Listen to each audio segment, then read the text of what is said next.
to the chat. What's up to the chat? Lefty. What's up, fam? Wells Kennels Combine, what I haven't found. Sporting Dog Farm, what's up, bro?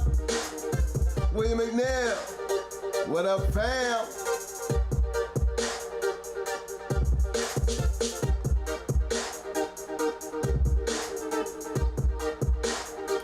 Dreadlock, what's up, baby?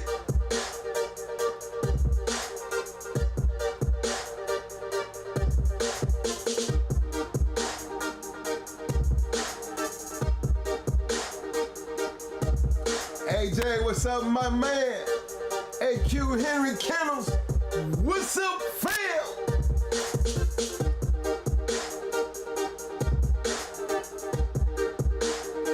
Vinny, what's up, Vinny?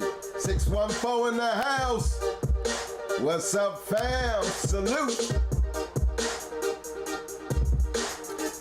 Fat Farm Ray, what up, bruh? What's up, bruh? Homeboy, what's happening, fam?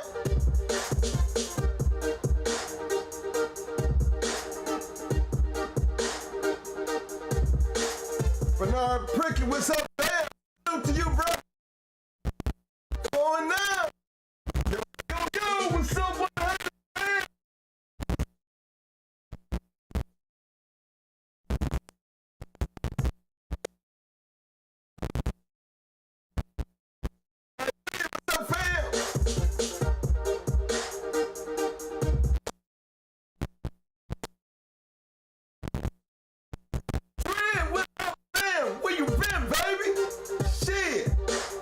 Holla at me on the backside, bro.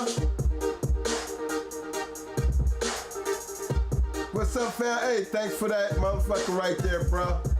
Good looking, fam. Shout out to my boy. Welcome back, homie. The man, the supreme excellent. What's up, fam?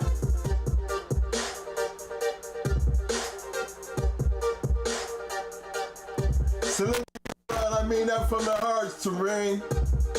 Shout out to you, my brother.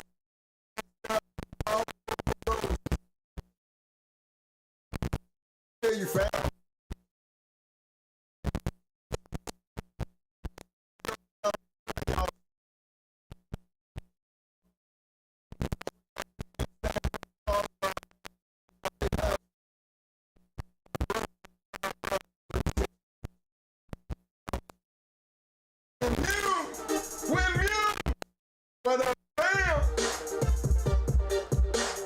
I just want to say salute to the whole chat. For all the people that's in here right now, y'all like family. Y'all been here. I know all.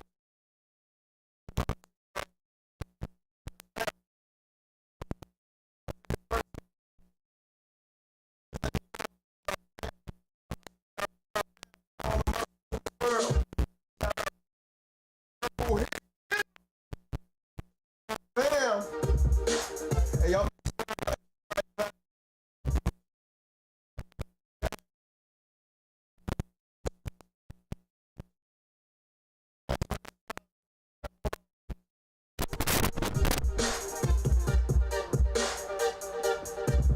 Got that sound check. What that sound check look like?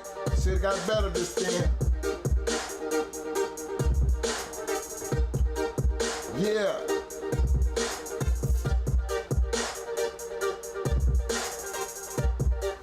Sometimes I don't know if it's just I got too much equipment or something in this joint. Won't let me get too loud. But I think it's my mic, man. It's meant for my horn. It ain't meant for this type of shit. It's a condenser mic. You know what I'm saying? And then this, what's that? Condenser, complex, compound mic and everything. You know what I'm saying? Thank you, fellas. Keep me up on what's going on. Dark Out Kennels, what's up, fam? PD, Kennels, what up, fam? Salute to the both of y'all.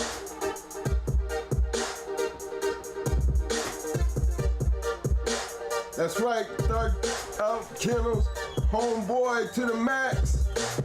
Represent the old H and a dime.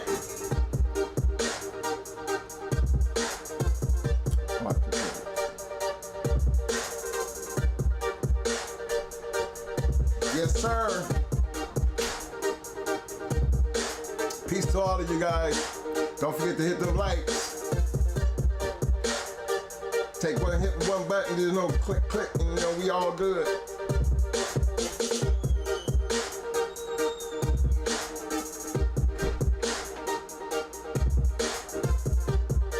Hey, cute. I don't know, man. It's hard to say, but I'm like you, bro. I'm taking that mouth, boy. I ain't trying to be in there all day.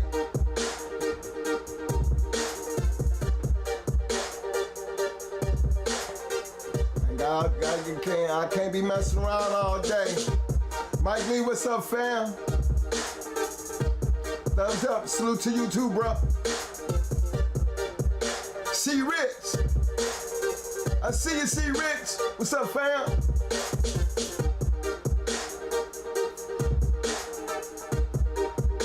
Meg Skull. What's up, sir? What's happening, fam? Muscles to you, man. J. Hounds. J. Hounds. Welcome to the show, fam. Don't y'all forget to hit them likes, bro.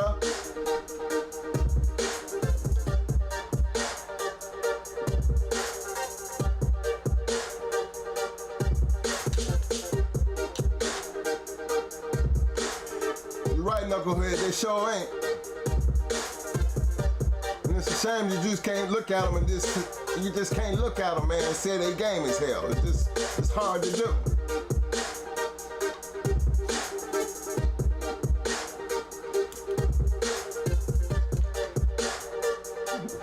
Yeah, you know I need to hurry up and change this mic. This mic here, man, I swear to God, I swear to you, man, it's got to be over 30 years old, and it's an actual studio mic, so it wasn't meant for this type of shit, and I'm too stingy to go out and get one. You know how you fall in love with some shit, you just be like, man. But yeah, you're right, bro. Sometimes you gotta let shit go. What's that SM7B? I'm gonna write that down, fam. Do some research on that.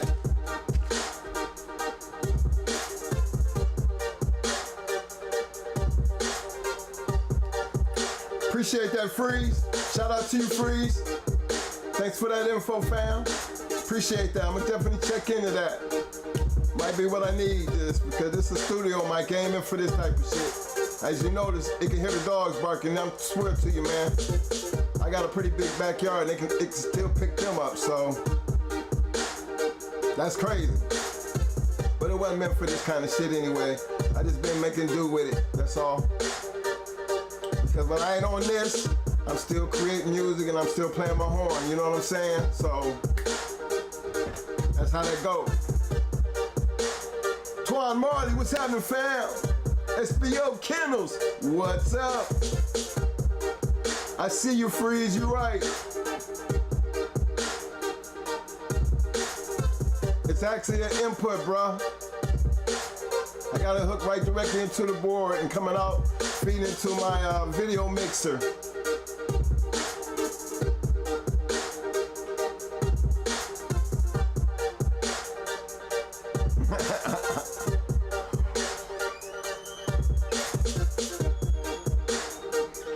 I hear you, Phonam.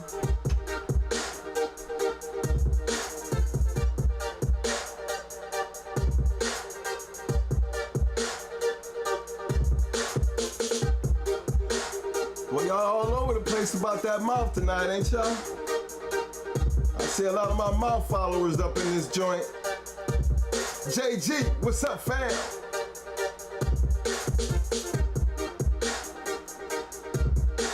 Definitely Freeze. You're a professional engineer, shit, you already know my troubles. Help me out here, fam.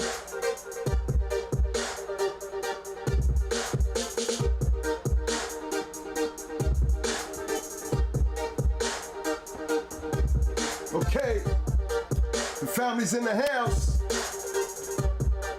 Y'all got y'all popcorn and y'all drinks, cause the man has just came in, yes he is.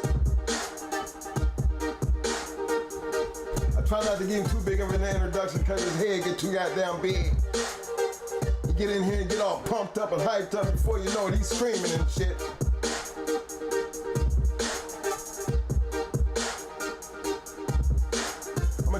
help on that freeze. I don't know, maybe a core replacement might help that. So I'm gonna definitely get with you on the back street, bro. I'm gonna make sure you get my email address, man, and we're gonna talk on the back street. Cool. But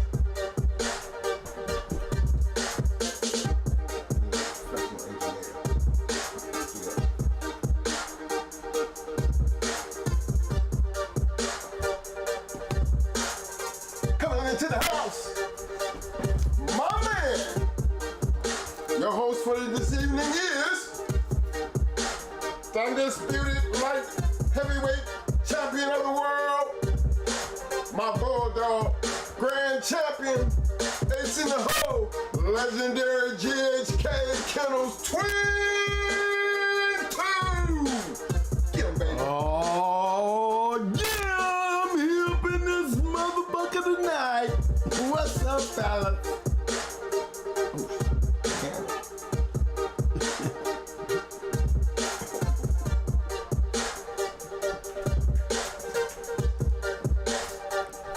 Did y'all take care of them dogs already, man? Did y'all take care of them chains? That food, that water, did you rake up that shit? Don't sit down if you ain't got down now. Don't sit down if you ain't got down. If you ain't got down, then just sit down. Let's talk dogs. Thank y'all for coming out today on Talk Shit Tuesday. Let's see what we talking about today.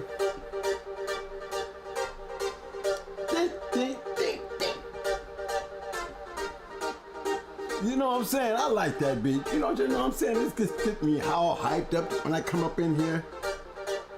Makes me feel like I'm doing something. Kind of give me a little plug. Then I'm ready to do the show. What's up, fellas? What's up? Thank y'all for coming out, all you ladies and gentlemen, doggers and dogettes. How y'all doing? Hope y'all had a good weekend. Great weekend. Thank y'all for coming to our show. Thank y'all for your continual support. Provided a bully, thank you as always. I seen somebody put a Dread. Thank you for your super chat, bro. As soon as I get that in front of me, I'm going ahead and read that out so everybody can see what you had to say about that game that's in that mouth. You like them killers too, huh? What we're gonna talk about is, let's see if some of y'all attitudes change by the end of the day. You know, we always put them surveys up, you know, because some people jump in there and they think they got it all the answers. And then, you know, at the end of the show, you know, I get these little comments back that, you know, I never thought of it that way. You know, that was a good point. You know what I mean? Because those are set out for points.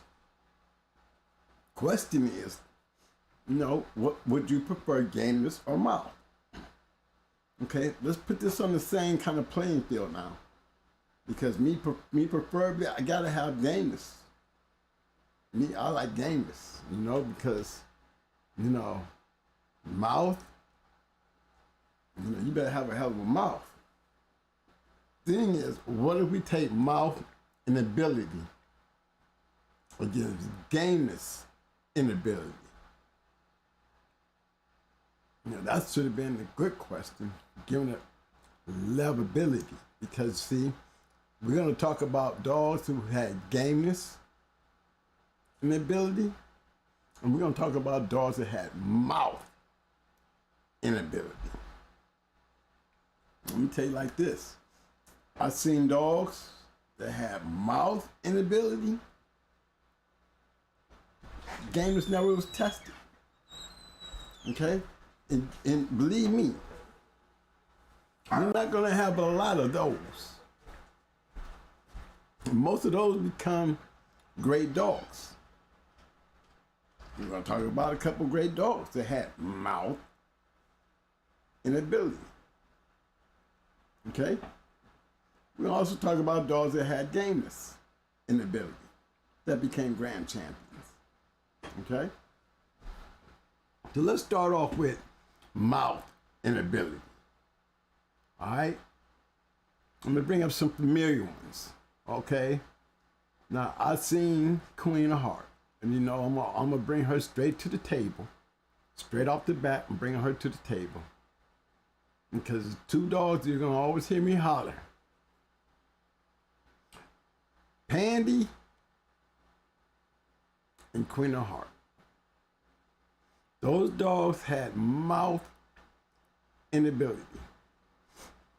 I can say Shady Lady had mouth inability. I can say May May had mouth inability. The Brat had mouth inability. See, we'll never know how game those dogs were. Because we never could keep a dog in there that had enough ability to stay in there to test their games. See, that's the thing. When you got mouth inability, you're probably smashing everything that you go on. You know, that's why, y'all better think about this gameness and ability thing here. Because Grand Champion Ace had mouth inability. Angus had mouth inability. Nope. I'm trying to think of, these are my standouts. Luther had mouth inability. See, these dogs here are dogs that, don't expect them to go no 30 minutes. You probably finished in 15 on the average. On the average. I seen Grand Champion Tommy Boy win her Grand Championship when they thought she had mouth inability, which she had. But we just so happened to come over there with a dog that had mouth inability too. It was her gameness that won her Grand Championship. It didn't have anything to do with her mouth inability because that was taken out, gone. Yeah, Brad's mother took that away from her quick, and she wasn't even trying to go. I thought that's what tell you what kind of dog she was. She didn't even come there to go. Something happened to her, but believe me, she was on a dog that had mouth inability. That made her go into survival mode, and with the survival mode that she had, her mouth inability had Tommy Boy showing her gameness. That's right, gameness. She made it to the scratch line both times on the out of hope count. So that tells you what was going on. Both times. We made it to the line. We went to the line where dogs out of hope. And who was the down dog both times? Tommy. Tommy made the game scratch. The only scratch. And then we back on another out of hope. Now it's on mine to go, and she wasn't trying to go because she wasn't even on to go. That's why she kept spitting her out. She was just there to protect herself. She didn't want to fight that night.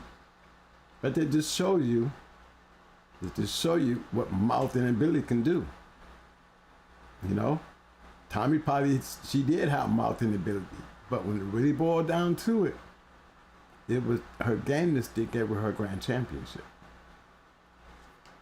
Her gameness. She made one hell of a scratch. So for those, she didn't make it, but one thing I can tell you guys, she was game. This is probably the only time that you can really check a dog's gameness. Pepper against the Queen, I don't think Pepper even had a chance to show her gameness. She really didn't have a chance to show her gameness. Because Queen took her out right there. I can talk about the May being a real aggressive, hard, rough ass, hard mouth bitch with a lot of ability. And she was a killer. Brat was a fast paced, like her mother, had a lot of mouth and ability. There was no game, it was no doubt there was something different from her than her mother. Because I think Brat just had something her mother didn't have. You can fly Brat to China and just take her out the cage and just cut her loose. She's gonna be the Tasmanian devil when she get there. You know, that was the difference. These dogs were, you couldn't, most of the time, you know, those dogs do become grand champions unless you run into a Pandy situation where Pandy was nobody stupid enough to go messing with Pandy. That's just the bottom line. She had mouth and ability. Now, let's talk about some of these game dogs that had mouth and good ability. Angus, great dog. You know, but hey, you never know what happened that day at the house when Ruben and Angus was running around, you know. My question, then wasn't either dog dead, so hey, you know, male and female, you never know what happened. But let's talk about what we do know. We do know that Angus smashed everything you put in front of him. You can whine about what he did behind the door. But let's talk about what he did inside the door. You know what I'm saying?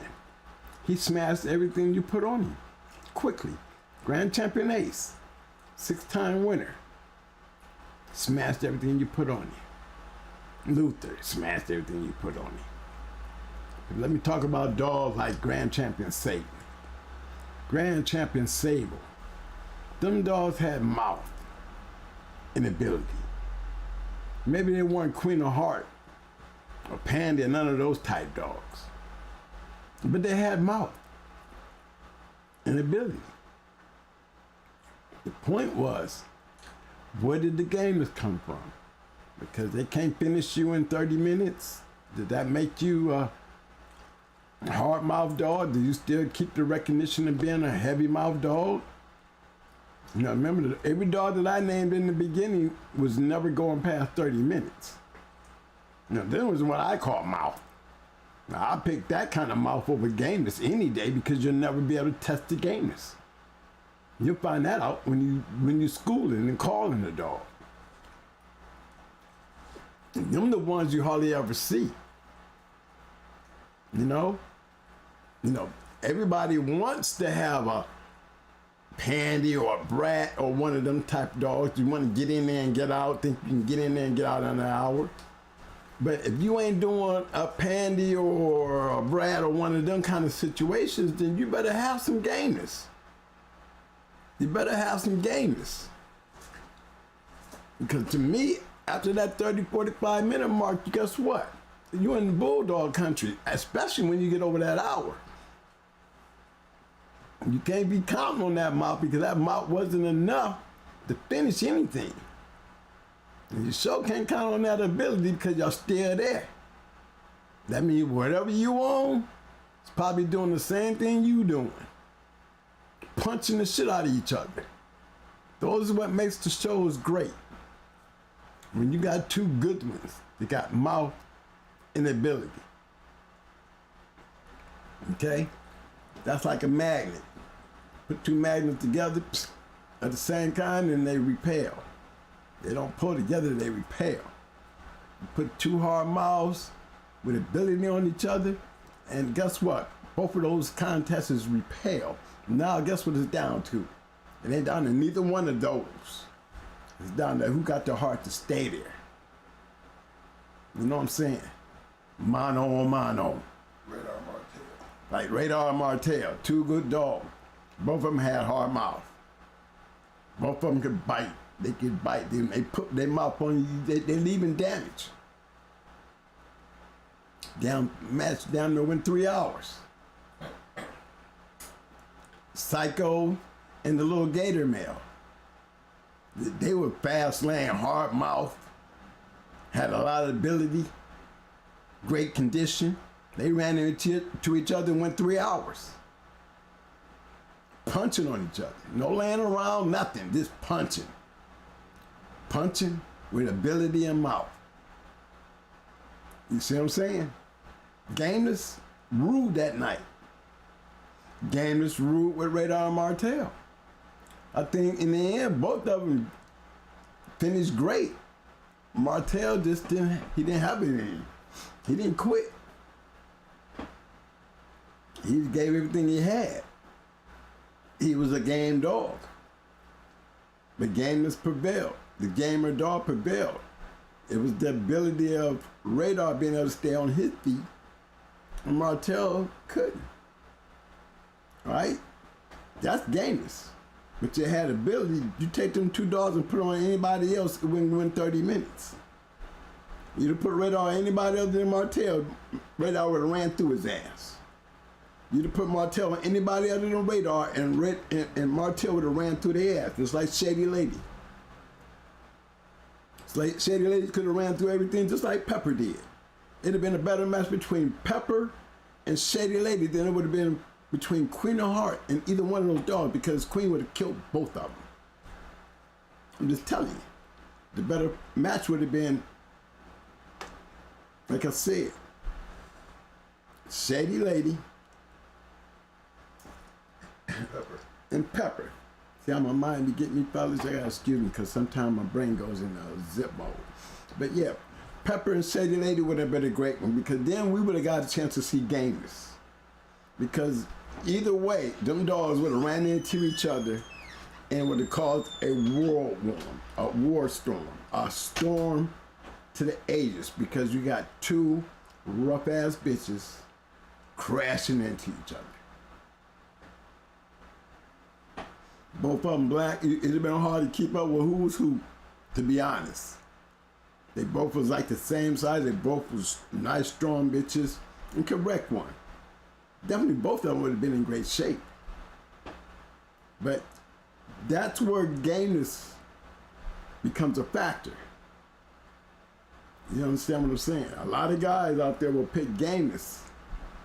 But what if you don't have the ability? You have some ability, but you don't have the ability to go with a dog that has great ability and great mouth. You might have a problem. You might have great ability, a decent mouth, but game, you might have a chance. I would take him in against a dog that has a great mouth and great ability. Take my chances on my dog with great ability, maybe not the mouth to punch him back with, but the ability to hang in there and don't get killed so quick. And maybe I can take him down into that damn shark infested waters where he ain't used to being. And my gameness make him either prove to be game or prove this to be a rough ass cur. How many of them we didn't see? We didn't see a lot of them. I done been into a few good matches with those kind. You know, they had all the confidence in the world that they had this world beater, you know, that's gonna come in there and chop us up. But if you know what you bringing, what you worried about? What you worried about? Mallory and Trina. Mallory was Big Thicket, Ajax's daughter. She went into a one-time winner named Trina from Deep South. If you listen to Big Thicket, you'd probably put your house on everything too, because Mallory was smashing shit, destroying shit. All that mouth, all that ability, trying to compare her to the queen. Yeah. All that ability, all that mouth. Ran into Trina, ran into a lot of mouth, a lot of ability, but was game. Weathered a flash storm that came from Mallory, bought her own storm, and Mallory quit. Got smashed. Too much pressure. Oh, it's different when you're smashing, but how you acting when you getting smashed? You know, that's where, you know, guys is picking gameness over mouth, you know, because that's what they banking on. You know, I want to be able to have a dog that can take on the punishment and still show to be game. You know? Sometimes, you know, you don't have the ability enough to, but the gameness enough, but you don't have the ability to stand there with hard mouth dog that's got a lot of ability. You just don't have enough to put his games to the test. You go in there, you want to knock off a hard mouth dog that's got ability, you got to go in there with a dog that's going to be able to put up with the pressure, withstand the pressure, and be able to dish out the pressure when it's his turn. It's no use in being game if you're going to go in there and get the shit beat out of you. And the only thing you're doing is keep coming out of the corner and getting smashed. At some point, you're going to be smart enough to either save your dog or let your dog get murked. That's what it boils down to. You know? Good dog men know when they ain't got a chance, they pick up. Younger guys, y'all don't know when to pick up. Y'all looking for a genie in the bottle to happen, and most of the time you let a good dog get ruined. Because you don't know when to pick up. You really think there's going to be some, you know, heavenly thing that's going to come down and change shit? You know, sometimes, you know, God does do blessings. But, you know, majority of the time, that blessing never shows up. Some of them great dogs that I know that should have been picked up, didn't get picked up. Left down there too long, you lose them anyway. In this game, there's going to be winners and losers. If you can't lose, then you shouldn't be in this game. You know, there's a way to lose. Sometimes you got to just pick up, man, when you know you just ain't, you just been outmatched. You're going to lose. You're going to lose. But can you lose honorably? That's the key. You got to be able to lose honorably. Some of them good dogs that didn't have the ability or the mouth to go in there and go fist to fist, you know what I'm saying, and come up short. There's no need to sit there and let them dogs take unnecessary punishment trying to do what they do best, and that's show their heart and gameness. They shouldn't have to take dead game scratches. They shouldn't have to take dead game scratches. Dead game scratches come when you got two dead game dogs that's sitting up there trying to finish out the night and ain't nobody trying to go home. I've seen what a dead game, you know, dog match looked like. I actually been in a part of one. That 3 hours and 17 minutes show me I had a dead game dog. I knew I had a dead game dog. Because he was ticking behind the whole show until he got his chance. And that's what it took. It took GAMENESS. It took GAMENESS because there was nothing else left. In the end, there was nothing else left. And but one scratch in that whole match. And that was a scratch in the win. GAMENESS prevailed. So I'm in favor of those guys and understand those guys when they say, damn, me, I'll take mouth over GAMENESS any day. Because I ain't trying to beat her all day. Well, in the fast lane, you don't know why a lot of older guys, even myself, will pick GAMENESS over mouth. Because I got to know if I come in there at 100% and he come in there at 100% and we both on the same thing, then the only thing gonna get tested tonight is the GAMENESS. Your mouth ain't gonna mean shit. Your ability ain't gonna mean shit because I got the same thing you got. The only way we're gonna come out of this shit tonight is one of us is either gonna quit or get picked the fuck up. And if he comes across as a game dog, then you know he was a game dog. If you don't come across him, you know he wasn't as game as you thought he was. Remember, you weren't looking for GAMENESS anyway. You're looking for to go in here with your hard mouth and ability and smash some shit, but you ran into something that had the same shit you had. Now, GAMENESS becomes a factor. And that's where the factor starts coming into in this fast lane. Because a lot of us still want to bring a dog that's got good mouth and ability, but we'll be at home calling a dog like that. We're putting 3, 4, 5 dogs on that damn thing. Just to see the dog go down, at least show me you can go down and take a beating for a minute. You know, everybody else might not be able to do that to you. You might be able to smash through every dog until I bring one of them catch waiters in there. I'll put you down. I'll put you down. If that's what it comes down to. And sometimes you have to do that because if your yard doesn't hold the quality of testing the dogs that you are using, then you'll never get the answer you're looking for. If you call your dogs hard and you take what you want, and only speaking on my behalf, you go down on my yard, I cannot use you. I mean, there's not much I can do for you but test you for your gameness. You can probably whoop all the other dogs, but you ain't whoop the match dog. You see, I wouldn't even like using them kind of dogs for dogs that I need to put on dogs that I'm calling. I don't need to be checking the gameness with a dog that's been down and didn't make my team. I don't need to go pulling him off the chain. What for? What I need to go pull him off of? Only thing he can be doing is sitting over there ready to be bred because he made it or so. There's no more damage that I can do to him. There's no need to touch him. Because once you go down, you're not, your days are over, especially when you go down on going hard yard. Because once you go down, it turns into nothing but a game test. In this game test, you're fighting for your life. Because what we do to them to make sure that they game with nothing to lose, no money,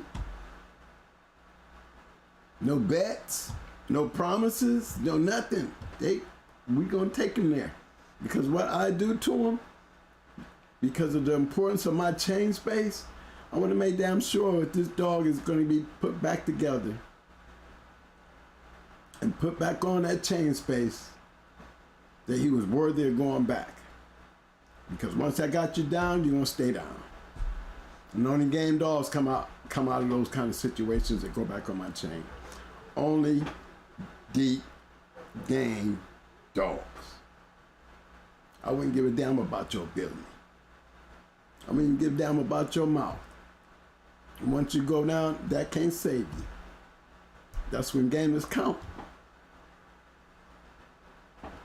And that's the key tonight. I heard a lot of you guys say, hey, yeah, I want mouth and ability. Well, again, guys, that's a good thing to have.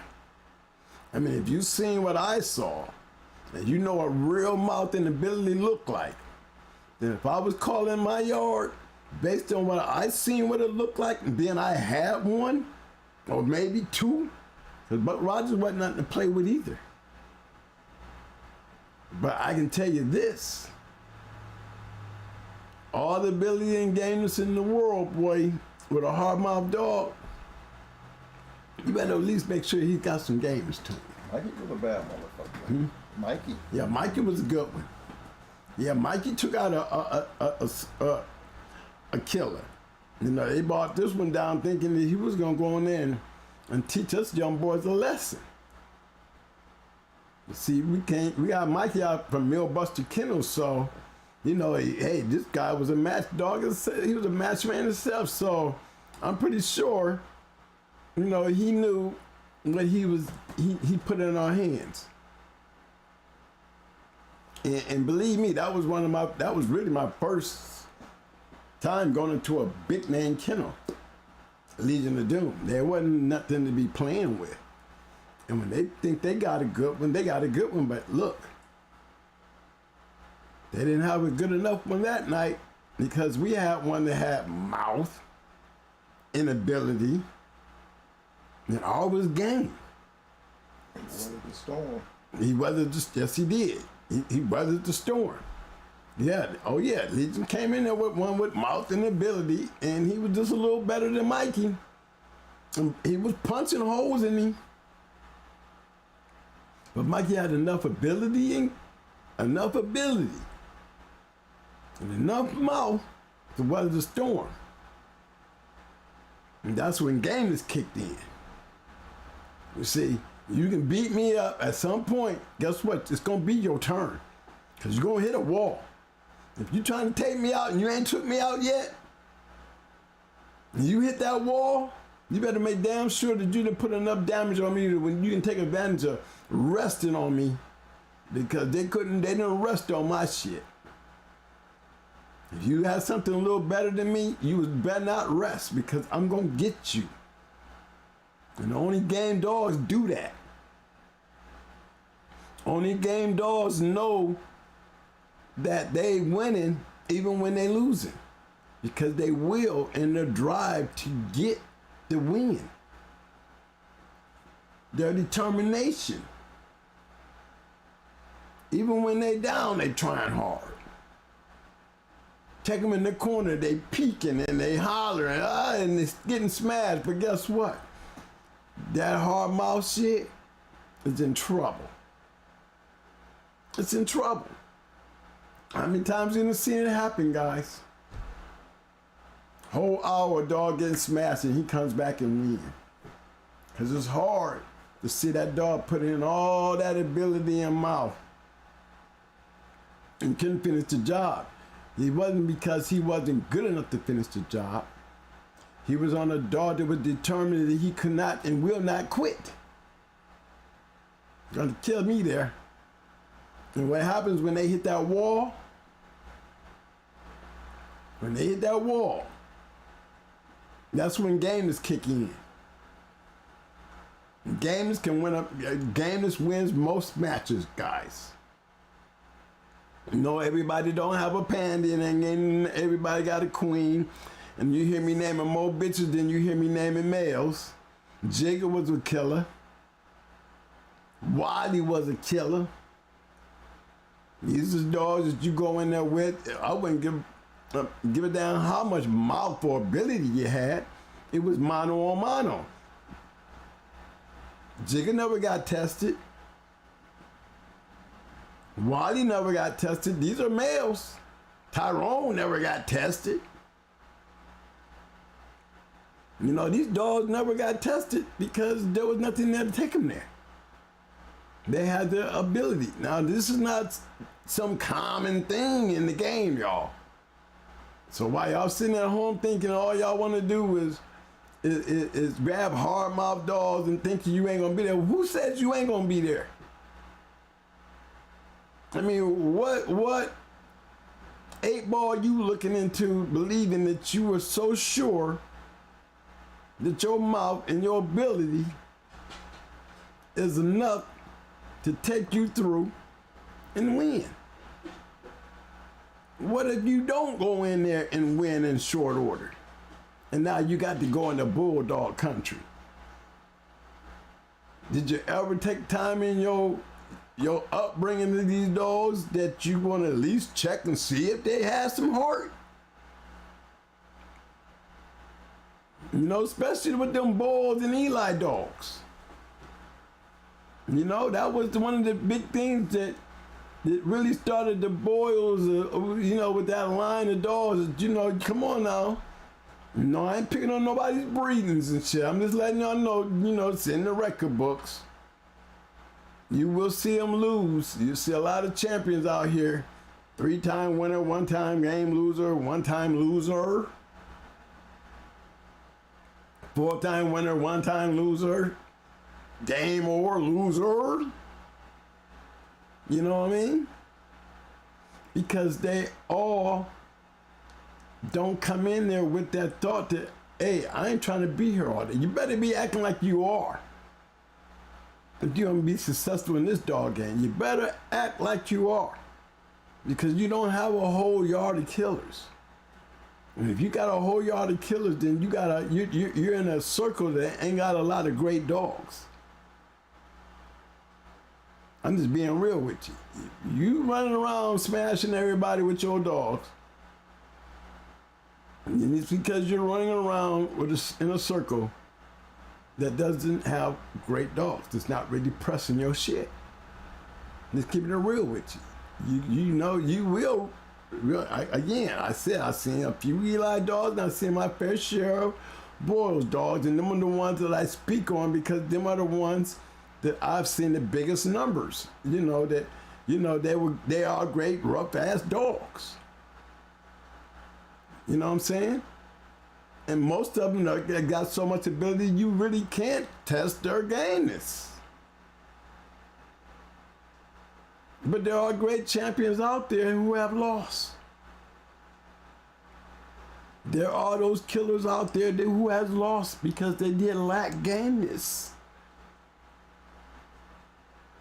If y'all understand what I'm saying. You know, if I got a queen, then I'm picking mouth over gameness. But if I'm talking about on a yard standpoint, ain't no way in the hell I'm gonna have a whole yard of queens. Unless I'm gonna have 2 or 3 dogs. Because that's about the number I'm gonna get. I cannot remember a kennel. Not no real fast lane kennel who hasn't been taken there before. You know, shout out to MAD and DSK with the banjo and BB shit. Them dogs games couldn't be tested at the time. But trying to get a yard of that shit, it was a hard task. They were still winning, but some of their better ones that they thought was gonna be repeats of BB Red and Banjo wasn't BB Red and Banjo.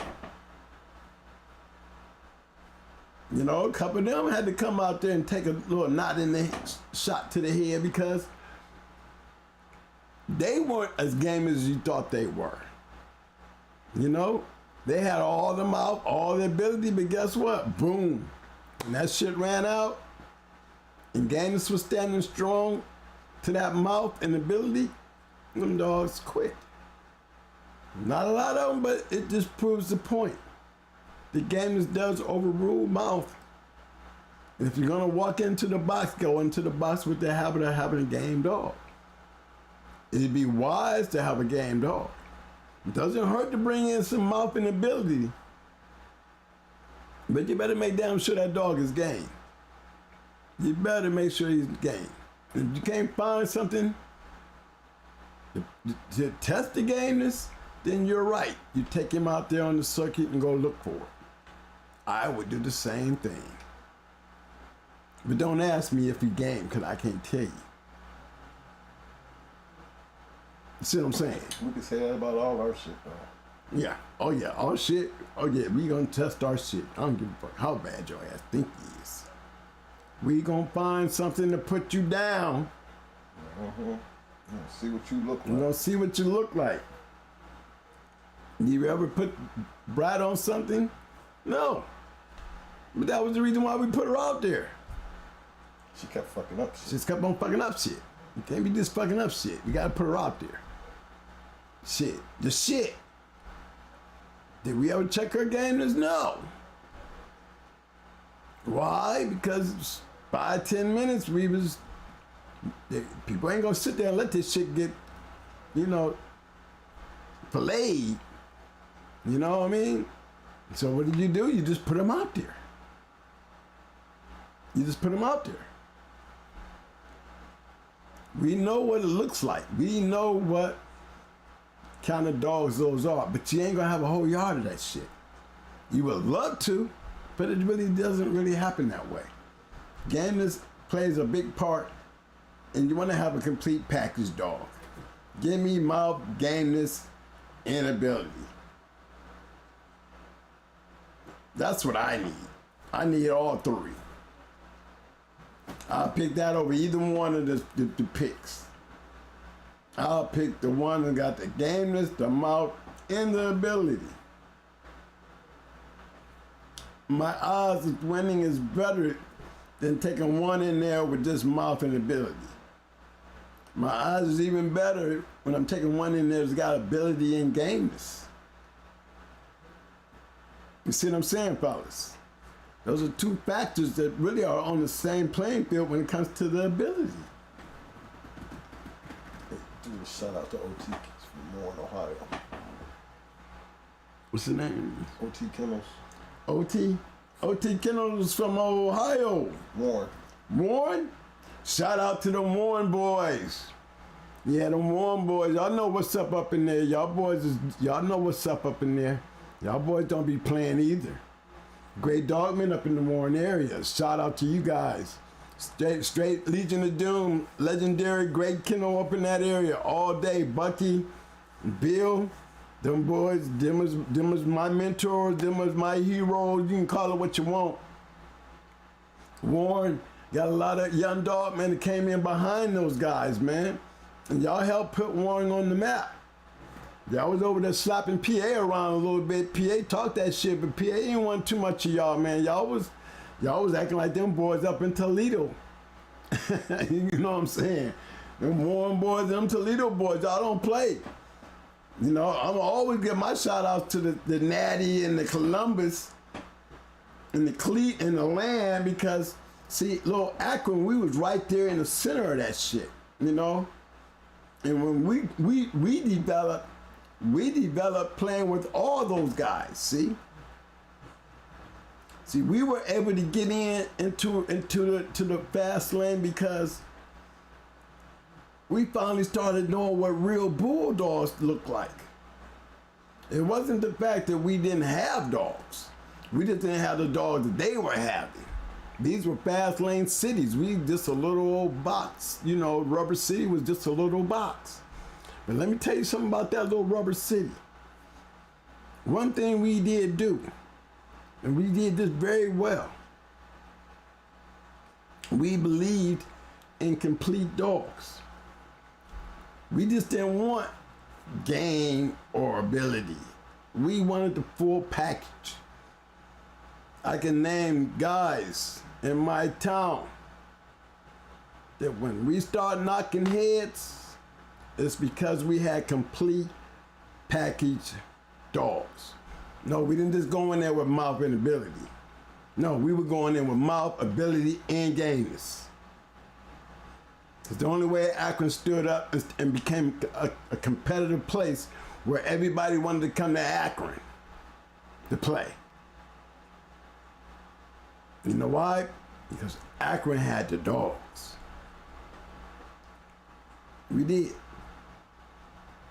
And it was this, thank God for those our areas. Warren, Y-Town, the Land, the Natty, the Bus, the Low.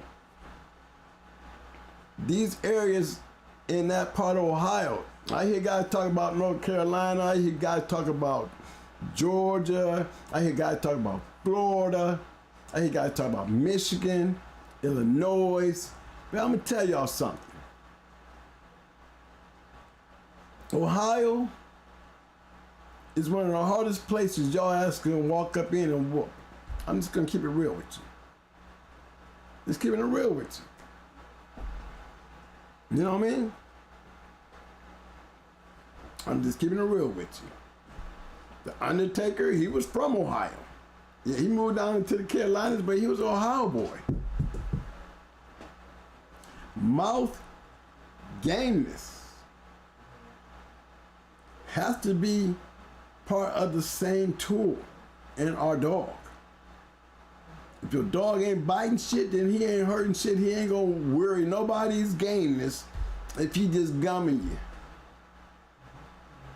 He might have the craziest attitude. He might be gamers all outdoors. But if he ain't got a little pressure in that mouth where he can put some damage on something that's putting damage on him, then guess what? You might have a problem. You're not bringing a complete bulldog to the box. You know, you're gambling with your decisions. I call those gamblers with the plays with the decisions. You know, that's what I liked it about Akron. See, what made us so competitive is we didn't gamble that way. We really did have dogs that had gameness, ability, and mouth.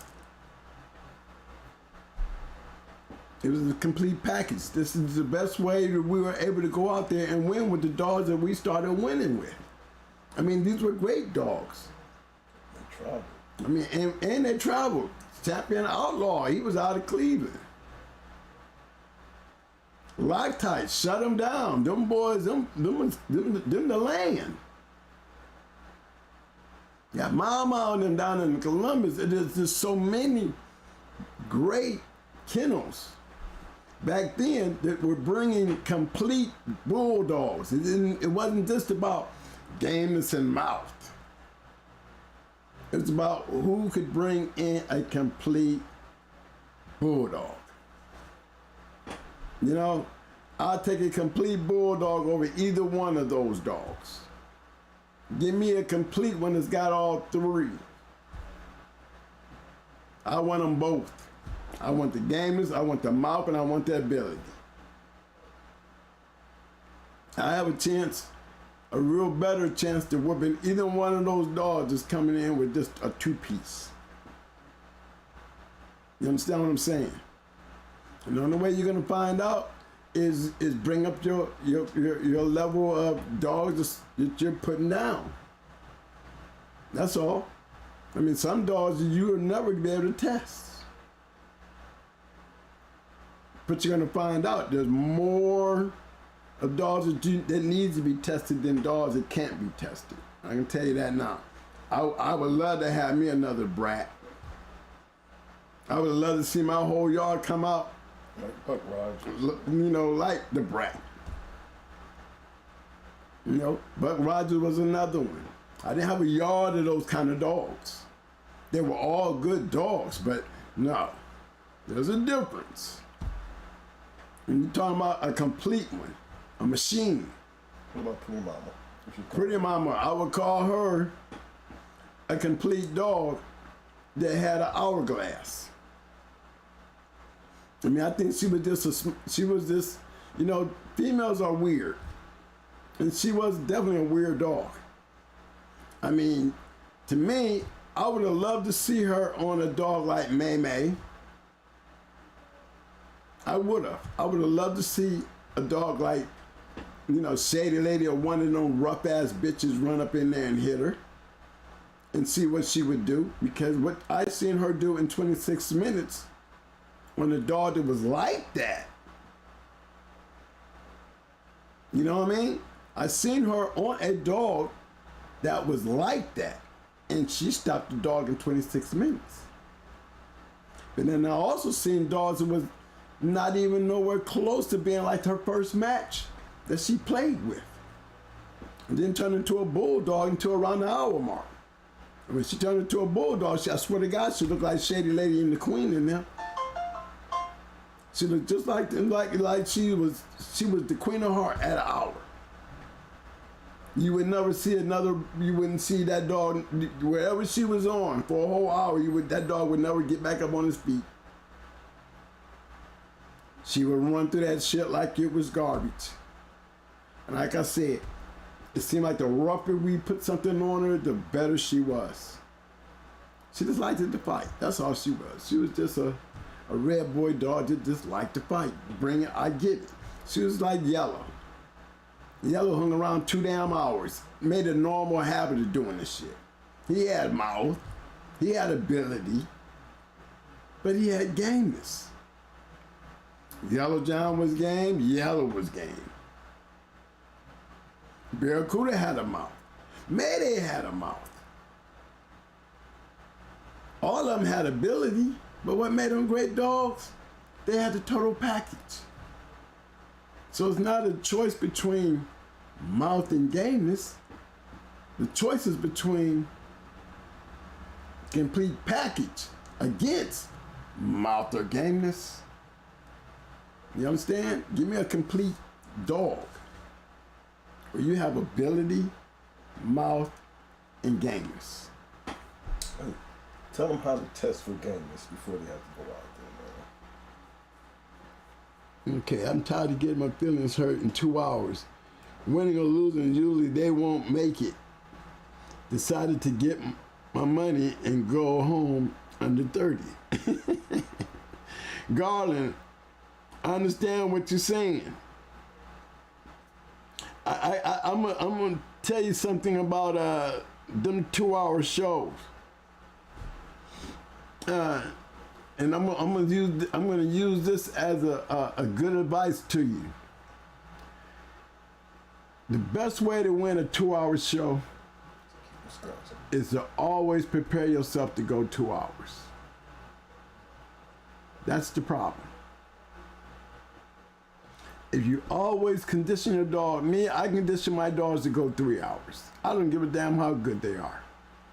I work my dogs basically under the same format because I can never walk in there and tell myself that, oh, she's so good, I know we ain't gonna be out in there long. No, because you never know who's on the other side of that goddamn corner. You have to condition for that. You got to condition for that. If you want to win in 30, then you go in there with a dog with a lot of mouth and a lot of ability, and you might get real lucky. Just hopefully you don't run into that dog that's got that full package. That's when you're going to have a problem. When you run into kennels that knows what a dog looks like when they're got all the things that they want to put on him, that's what you're betting against. And me, I'm a betting man. I'm gonna tell you, I'm gonna always go with the favor. And the favor is, I'd rather go with a complete dog than just a good dog. You understand what I'm saying? Real Boy Rascal said, let's get them likes up, fellas. How many people we got? We got 122 people in the room. Come on, chat room. We should have 122 likes. Come on, just step out there and hit them likes, man. 122 of y'all up in here. Tell him how to hit the super chat. Just hit the dollar sign. Hey, all you gotta do is hit the thumbs up, y'all. You know, just give me the thumbs up on that. 122 of y'all in here. Let's get them likes up, fellas. Thank you, that Jeep Real Boy Rascal. You want to know how you hit the chat? He asked, how do you hit the chat? How can I send to the super chat? Who's that? Jeep Real Boy Rascal. I don't know. Tell him to hit the dollar sign.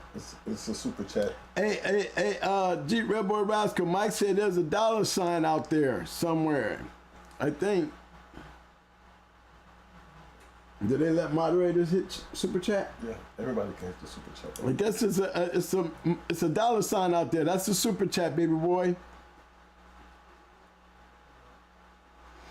Obviously, you don't know me. I mean, I didn't ever say, Mr. Garland, I have no idea who you are. So that's obvious. You know what I mean? But I put it like this. I can guarantee you, if you tell me a little bit more, I mean, I can just read back what you wrote. Now, if you want me to read back what you wrote and let me analyze what you wrote, I can tell you, based on what you told me is what you were saying. You know, you said you kept on going home losing.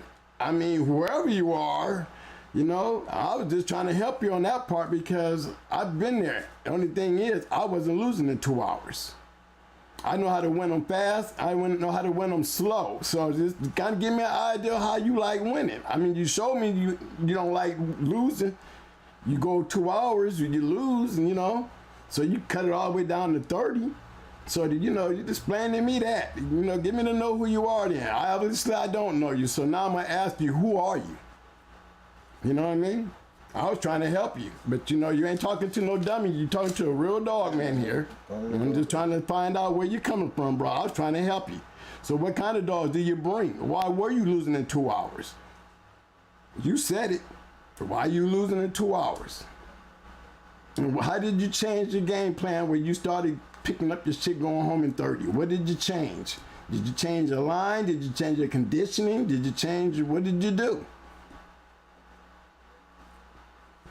Okay, not okay, that's good. You lost once. Okay, that's good. So tell me more. What did you change? What did you change? You lost once, and Ben, I'm going by what you wrote. You want me to go back and read it to you, or do you want to, what did you change? You lost that one time. Was it your first time? What did you change? Did you change the dog? Did you change your keep? Did you change your line? What did you change?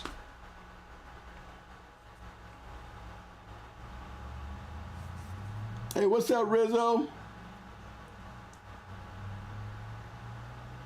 Once really out of two.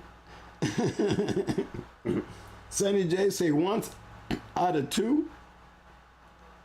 Shout out to Ohio 614. Till I die. This 614. I feel you, baby.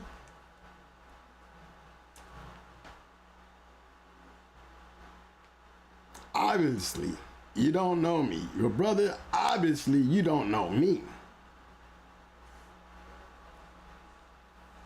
You know, obviously, I'm teaching somebody, but not you. Well, Mr. Garland, you're a good guy. I don't even know who you are. But, you know, when people say that in my room, I'd be liking to know who you are. Because when you talk hype like that, tell us who you are. I mean, you want to act like you want to be, you want to be seen today. Guess what? You got my attention. So I want to know, who are you? How many did you win? How many did you lose? And name me some champions, because you sound like you better have some champions on your yard. Something that I can think of. Anybody in this room, I mean, when you say that, I mean, just asking a question. You brought it out here. You got my attention. Obviously, I don't know who you are. Now I'm asking, who are you? I got champions. Now you tell me what you got. I can't teach nobody. I can't teach you, so you tell me what you know. I mean, you brought it up. And you know, and I'm the kind of guy that when y'all don't get answers, I pick on you. I don't be meaning to pick on you, but I just be, you know, this room is for real dog man. Don't come in here with nothing if you ain't willing to stand up for what you're saying. That's all. I stopped bringing out just good dogs, only great ones, after tired of getting feelings hurt. You are good guys. That's why I'm on this channel. I understand that. I mean, you just said you lost once. But it sounds like you lost more than once because you changed things. Only thing I'm asking is those kind of questions, bro, because I'm trying to get a feeling of the guys, because I hope I'm talking to real dog men in here. Because I'm definitely a real dog man. So I'm not picking on you. I'm only going by everything that you say on this chat room. I'm reading what you're saying, so I'm replying to what you're saying. I'm asking, what do you mean? No, I'm not. You know, I'm not picking on you. I ain't trying to. I'm just saying, what did you change? Did you change your line? Did you change the way when you say you got great dogs, can you name some great dogs? You know, obviously I don't know who you are, so I want to get to know who you are. You know, what great dogs did you get to change your game? You know what I mean? That's all I'm asking. Well, I mean, if you sound like you're a Carolina man, I don't really got to ask Bill and them. I can ask Tony. You know, I'm a Carolina partner. I was a Marine down in Carolina. I know Bill. I know Harry Hargrove. I know Tony Wade. I know Mr. Triplett. I know Atlas Brewer. I know Tom Gardner. I know them all. Okay, well, I don't want to ask them. I wanted to ask you because I know them too. What, you know, they'll tell you about me, but I can tell you about me. I'm just asking, name me, if you've been winning, just tell us, you know, we ain't trying to pick on you, we just want to know, bro. You said, obviously, I don't know you, so I want to know who I'm talking to. I can't teach you shit, but it's all good. I know, I understand that too. Maybe you can help us, enlighten us into the conversation, bro. That's all. That's all I was trying to do. Just get your outlook. He changed your outlook. Believe me, I understand that outlook part. Trust me, I do. You know, when you say things like that, you know, and you're in a real dog room, that's like somebody saying something to me and you have no idea who you talking to.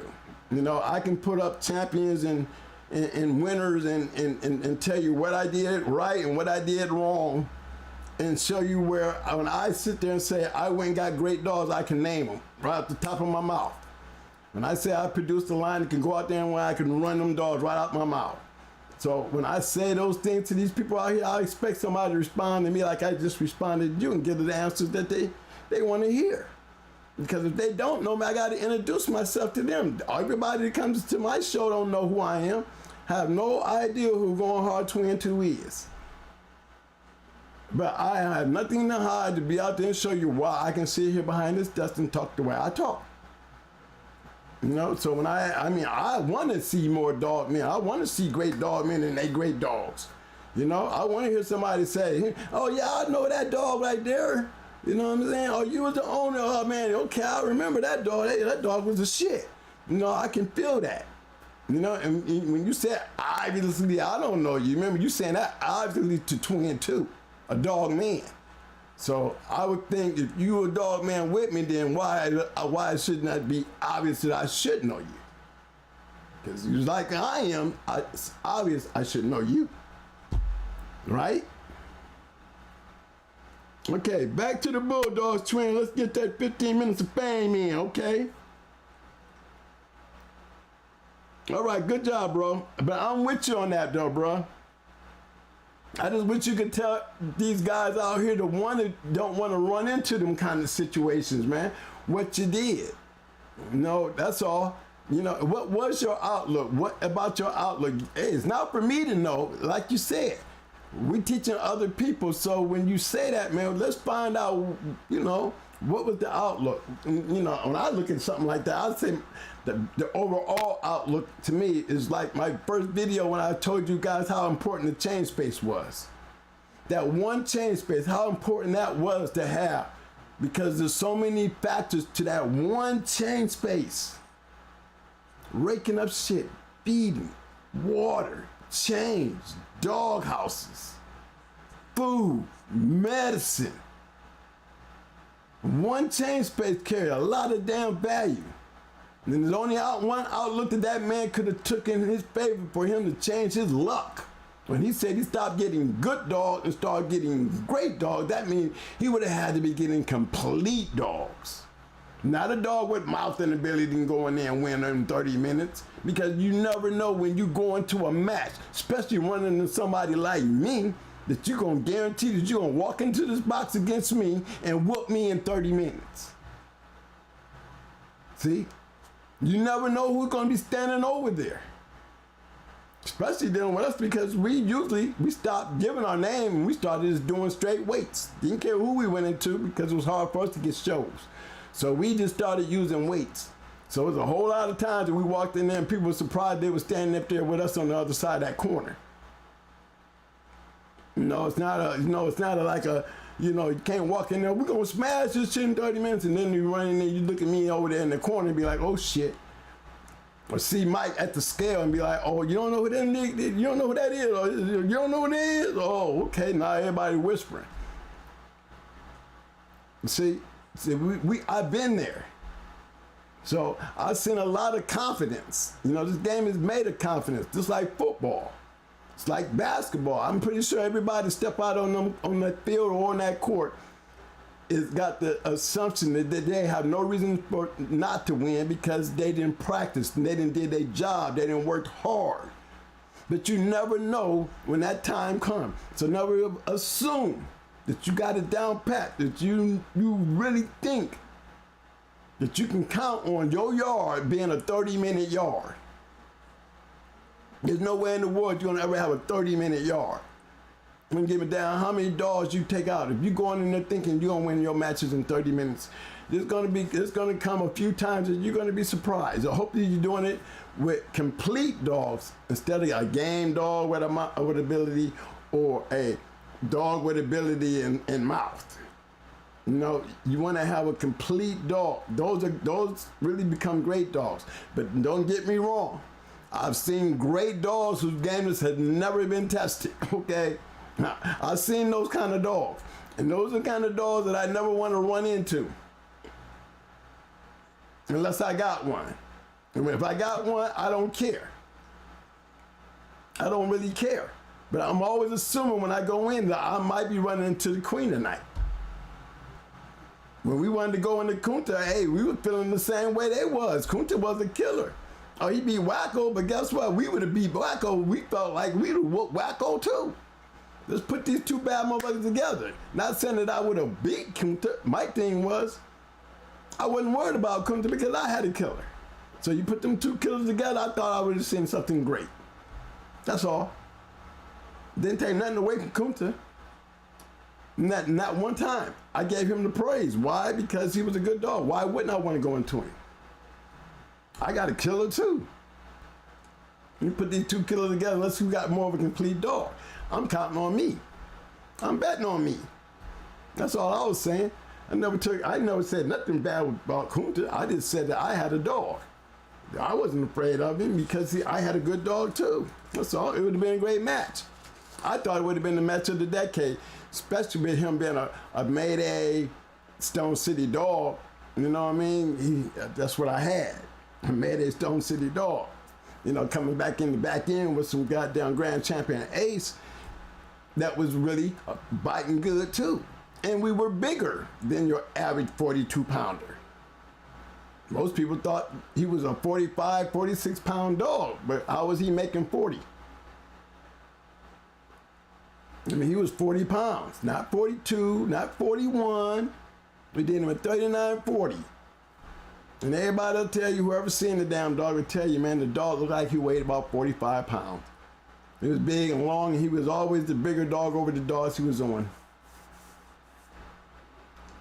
Tell Hardy though, I like his yard. Hey, where Hardy at? Yeah, man. Mike Dan.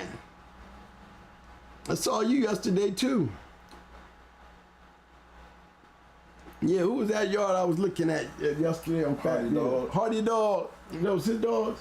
Hardy, you got some nice dogs over there, bro. Yeah, I'll be over there at Fat Bill show watching y'all too, man. Yeah, I'll be over there creeping in all them rooms, man, peeping at my peoples, man. You know, I don't know why I ain't getting nobody sending no videos over here. I be trying to open up the stations for y'all over here. But you know, we too gutter over here. You know, we too gutter. Look, we got to stay fictional all the time over here because we play on the gray road. Remember, all this is fictional until somebody make it factual. So as long as we keep it fictional, we can spread the love everywhere. Shout out to Fat Bill. Fat Bill in the room. What's up, big bro? Fat Bill, what's up, baby? Oh, Hemi in the house. What's up, man? Hardy Dogs, Pennsylvania, Rack City. What's up, fellas? Arrowhead, what's up, man? Lefty, what's up, Mayhem? What's up, bro? Christian's in the house. Mr. Christian, what's up, man? Yeah, man, you know. Mayhem. Yeah, you know, he got me over here with the chats, y'all. He gonna let me, he trying me out now. He trying to make me quiet down and see, somebody just put a chat, a super chat, and you didn't even say nothing. Dread. Look at Dread's Dread. Super chat. Hold on, Dread. But see, I wasn't paying attention. Dread, I got you, baby. I got you. See, you gotta leave me there, cause I can't see. Okay. He's saying he lost one, and even when he win in 2 hours, the dog still dies, so he ain't trying to be there all night cause it's still upset. He's right. Thank you, Dread. Thank you, Dread. That $5 was so worth it, bro. I mean, cause you know, I'm glad you straightened that out for me because now I understand clearly what he was saying. Thank you for setting that out. I got you, Garland. Because at 2 hours, bro, look, I'm going to tell you this. Once you hit that 2 hour mark, man, you in shark waters. Once you hit that 2:30, you got a chance. I mean, I've been in one of them situations one time. One time. Did I ever have to go down that low? How many fights though? Yeah, I've been in a lot of fights, y'all, and I ain't never been nowhere close to 2 hours. But that one night there, yeah, I went 3 hours. With a dog that I seen stopping dogs in 15 to 19 minutes. Okay? Was I ever expecting to go 3 hours and 17 minutes with him? No. But I ended up having to. You know, but again, it's all on how you prepare. It's all in how you prepare. You never know what you're going to run into. And you're right, Garland, it is hard. But again, I'm going to go back and say something to you again that I said from the very beginning, not meaning no harm. You have to prepare to go 2 hours. That's one thing that I did. Fat Bill. Fat Bill, God bless the twins. Well, down, Fat Bill. You could have blessed me with a thumbs up, bro. Thank you for the shout out. Thank you for the super chat.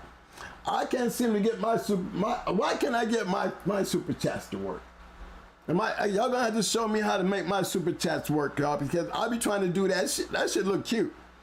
And I really be trying to give some love, but mine don't never work. I'm not doing it. Don't worry about it. I'm gonna let me do it. Okay, I guess my brother gonna do it, because I've been trying to do it, man. I be on 7-8, I be on Fat Bill. You know, I spend the whole show trying to do a super chat.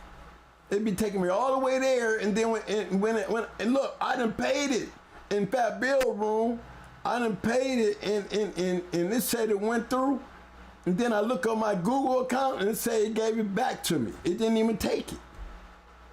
So I don't know what's wrong with my super chat. I can't get my super chat to work.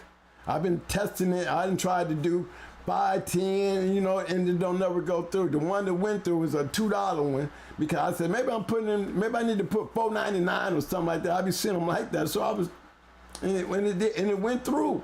But then they turned around and gave it back to me. It didn't ever show up on the screen. No, it didn't show up on the screen. It said it went through. It didn't ever show up on the screen. And then the next day, it said it you know, it's like, you know, somebody refused it. They didn't take it. They just gave it back to me. So y'all gonna have to show me how to use the super chat thing, because I want to support y'all. These other rooms, like they come in here supporting us. I want to support all you guys. Like we gotta do this together, man. This ain't no me against you shit. All right. What about Fat Bill's raffle? Look. Don't forget, Fat Bill, he's got that raffle over there. You know what I'm saying? $5, that $5 raffle. You know, and shit, me, I'm trying to get me about a 50 piece up in there. You know, $50. You know, I can put $50 in on something for a couple tickets. You know what I'm saying? It's like shooting a lottery to me. For a puppy, come on, y'all. I mean. And it don't cost you but $5, and that's just becoming to join the private side of it. You know what I'm saying? Look, we getting old. I know I don't look old, but I'm old and I'm tired. Fat Bill is not a young man no more. You know, he done his shit. He done his time to the game. He did his part with the game. And for him to even be out here, still out here trying to help us, y'all, it's a big thumbs up. You know? I mean, who don't remember the American Game Dog? The book, you know what I mean? That in itself to me, you know, they took all mine. They took all mine. One day I'm gonna sit down and we're gonna talk about it, because he has a lot of interesting stuff in that book. He did. He had Shep in there. Remember Loctite Shep? Shep Jr., Championship Jr. You know, I remember all them stories in his books. I wonder if he still got them stories. You know, I lost a lot of mine in the raid, you know, and they never gave me my stuff back. So there's always been, you know, something that I would, you know, I'm going to go on a hunt and start hunting a lot of this stuff up from memorabilia, because, you know, I want to share a lot of that stuff back in the day. Those journals had a lot of information, a lot of stories, man. Them was great stories in them books, man. There's a lot of dog, man, in those books, man, that we can't even talk about. If I had the information in my hands, guys, I'll be pulling shit up here. My shows would be filled up going through the journal, picking out a bunch of no names that nobody ever talk about. Because the journal's full of them. You know, then everybody had to have a pretty pedigree, but I can guarantee you something. 90% of the dogs that made champions and grand champions had great pedigrees, had a formula to them. I bullshit you not. I bullshit you not, fellas. And that's a good thing that if I would have had my library that I had, I would have been able to really show you guys a lot of shit. You know, a lot of these guys out here that's got these old journals and stuff, man. And if you got a collection, man, look, I'm that type of guy. I don't ask for nothing. And if I ask for it, it's because I really want it. So that makes me not a bullshitter. You know what I mean? I'm not asking just to see if you got it. I'm asking to see if you're willing to share. Okay, so if you guys got any old books out there, you know what I mean? Look, they took my certificate from both my champions. You know what I mean? And I never got those back. You know what I mean? They took my best in show out of there, you know. Trophy and all. Trophy and all. They took Pretty Mamas too, and they took Mikey's. You know, I ain't get them back. So a lot of my memorabilia was gone. I had a James Crenshaw book. I had the James Crenshaw book, not the one that had the 1 to 1,000. No, I had the first one that had 1 to 100. I was 83. Never got that back. Autograph. So I had the memorabilia. I just lost it when they took all my shit. Oh, I see I have plenty of Tommy P. Oh shit. Yeah, that's a nice one. Arkansas LA Combine. I know them boys, man. Them was my peeps, man. They used to have some growing hard dogs out there. Yeah, they had some growing hard dogs out there on their yard, man. Them boys had, look, we had one thing in common. We had that Kentucky Shine shit. And that, you know what I'm talking about, that Lester's Weezer Kentucky Shine from Greg Lester. Yeah, Bluegrass, yes. Yes, they had those Jeep dogs out there, man, and that's where we kind of connected at, you know, because there was, you know, BLB had went over there, him and my partner went over there and got a dog over there. He ended up producing some nice dogs off of that shit. And as a matter of fact, the dogs was in the same line as my boys here. The Arkansas LA Combine, man, them boys is my dudes, man. I hope y'all, that's the same kennel y'all talking about. And let me see, Ben Brockton. You're right, Mr. Larson 110 with Jap, Champion Jap. You're right. You're right. And the reason why we can't really talk about him, man, and I used to have an article on him, they took that, but you're right. Little black dog, am I right? Is that the one you're talking about, Mr. Brockton?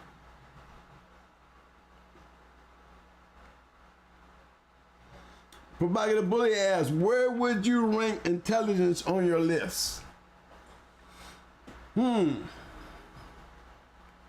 Depends on what you call intelligent. You know what I mean? Because when I say that, you know, your dog can be as smart as you when it comes to being intelligent, become a dog trainer.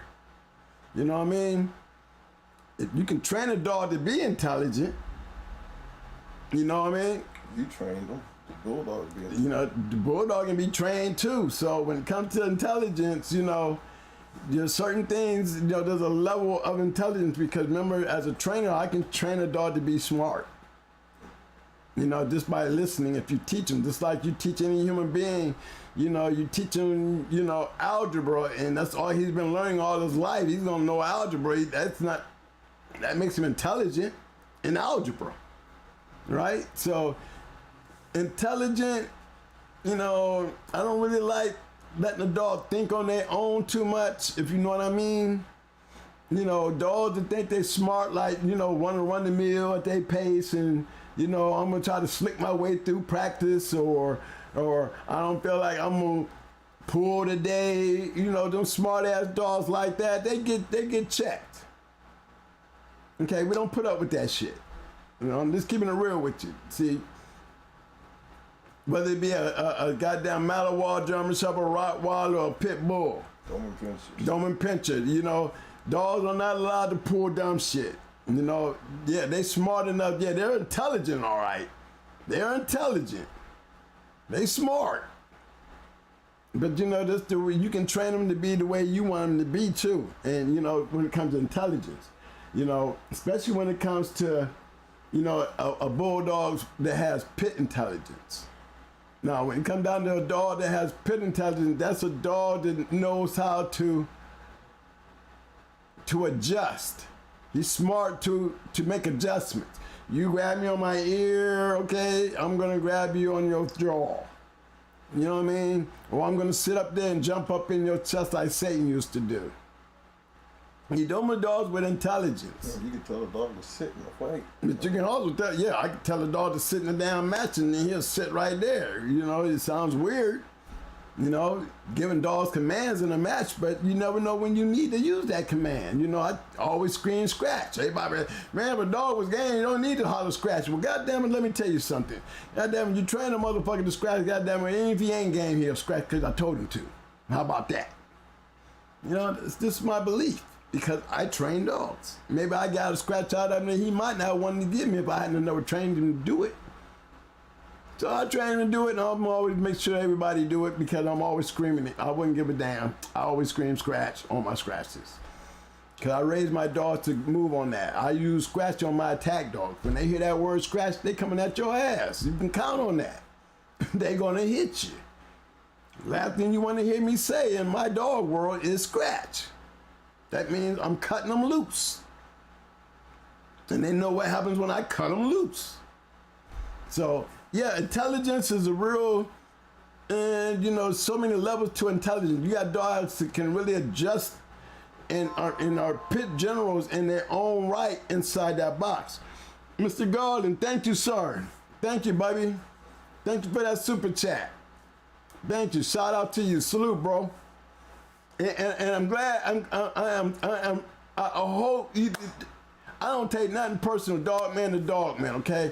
And like I was saying, somebody kind of got me to understand what you were saying, and I'm definitely in agreement with you. You're all right.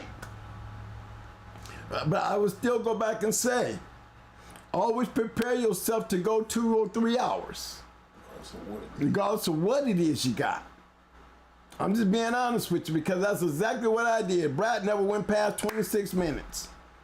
Didn't mean shit. She did the same thing that motherfucker that went 3 hours and 17 minutes, she did the same damn keep he did. She did the same keep the pretty mama did. She did the same keep that every dog on my yard went through. They all went through that same concept because I never know when that dog is gonna be on that other side, gonna take me out there. You never know. But I'm gonna be ready for that. That's why I have a real strenuous keep. I wouldn't give a damn how good they were.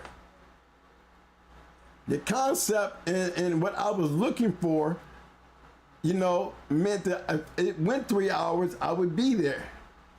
You know what I'm saying? I'm looking to go that long distance just in case, because guess what? In my belief, I believe most guys don't do what I do, so I'm already preparing my dogs to do something everybody else ain't trying to do. And that is keep your ass out there in them shark waters. You know, I like my dogs to hunt for chump. I want my dogs to just constantly go, go, go, go. Once we got you out there in that water, now you in our territory. Once you hit that wall, now you in my territory. Because in my territory, we was looking for you to hit that wall. We trained for you to hit that wall. We pressed for you to hit that wall. Because when you hit that wall, we're going to make damn sure that you don't recover from it. That's what I train for. So yeah, you know, even if you train your dog to run 2-3 hours, it's really hard to lose them. You know, I didn't lose Psycho because he went 3 hours, guys. I lost Psycho because them dogs punched each other so damn much and so damn hard. The guys, by the time we was at 2:30 when I was trying to pick them up to take them home, both dogs, let's call it a draw, they had already bled out. And both of these dogs was in great condition. They were slicing on each other, guys, and you could see the skin opening up, but yet no more blood. The goddamn referee was saying, man, look here, man. The dogs done lost so much damn blood out here. We can't, the mosquitoes is just flying over them, man, and they ain't getting nothing out of them. So we're gonna let y'all just wipe the mosquitoes off your dogs. That's how bad it was. That's how bad it was. The referee gave us some little minute to just wipe the bugs away because the wounds were just, they were split everywhere. There was no more bleeding, no more nothing. You know, and that's what we lost those dogs from. It wasn't from exhaustion because I made it through the night with them. Reese Smith, thank you, sir. Salute, sir. Thank you. I love the way y'all use these super chats to give, you know, to use the super chat to say thank you. It's easy to catch it. It's really easy to catch it. It really is. Welcome down, Big Steppin'. What's up, big bro? Mr. Garcia, schoolboy, thank you. How you doing, sir? Hey, hey, y'all, guess what? I got Mr. Garcia. He sent me some shit. And as soon as he get here, guys, I'm gonna be right here on the show showing y'all what he sent me so we can make damn sure that y'all get one, all right? You want to make sure because it's going to be very interesting. You know, the things that I asked for, those are mementos for me. But I think it's something we all need to have. You know what I'm saying? Really. I mean, I wish Fat Will would have something more than just a damn puppy out there trying to give away. You need to be giving up some of that knowledge. That's what you need to be doing, you know, writing you a little book. Did they stop you from being able to write us a book? I mean, that's a seller. You know what I mean? You know, I'll sign up real quick for some knowledge from you. You know what I mean? I'm just saying. That's always been a seller. Your knowledge has always been a seller. Fat Bill put his What do you say? Because, you know, I'm late. go to the bottom. Okay, hold on, guys. I'm going all the way down here to the bottom. There's a whole lot of bottom. I'm late. Okay. Oh yeah, Fat Bill got a fundraiser for Floyd Boudreaux. Hit that link, everybody. Hit that link, guys. Go in and hit a GoFundMe. My thing is this right here, and when it comes to Floyd, Mr. Fat Bill. Now you know we've always stood behind Mr. Floyd. Mr. Floyd is a legendary Capitano of the game. And you know we've been building on this man's house. You've been building on this man's house for years, Bill. Bill, we've been building on the house for years. We ain't done with that man's house yet. Ain't it time for us to start GoFundMe for somebody else, bro? Can we GoFundMe for somebody else? Because y'all been working on this man's house for years. All right, and with all these Boudreaux dogs all over the goddamn world, all over the country, you would think his house should have been done by now, okay, Bill? Now, I ain't taking nothing away from you, but you got better chance of getting something out of me coming to you than him right now. And that goes for a lot of us older dog men, you know what I mean? You know, being true, being said. You know, definitely give my hats off and salute Floyd Boudreaux. You know, he's done a lot to the game. But you know, the dog man, you bigger hero than him to me, because you were more modern day in my time coming up, and you was that dude. Floyd died. They just still fixing his house. You know, he had the roof done a couple years ago, and they just been GoFunding me to death with him. You know what I'm saying?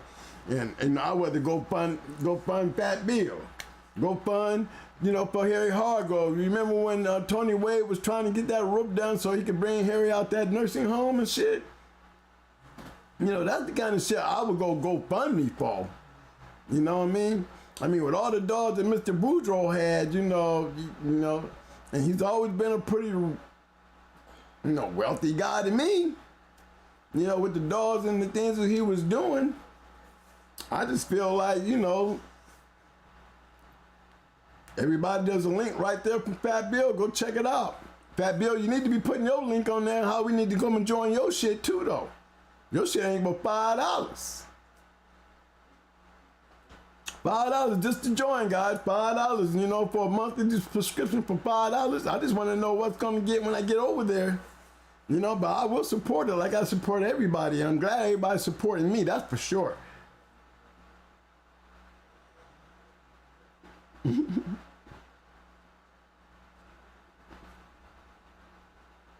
Siding party at Bill's on August 27th. Okay. Floyd's at, August 27th. Oh, okay, so they're gonna put some siding on now. Oh, okay. I know the last one was the roof, now we're on the siding. Yeah, he is old. He is old. Floyd Boudreaux is old. And he is definitely the grandfather of the dog game, y'all. Ain't too many people can pick up a pedigree and not have that dog, his name in your pedigree. That I will agree with.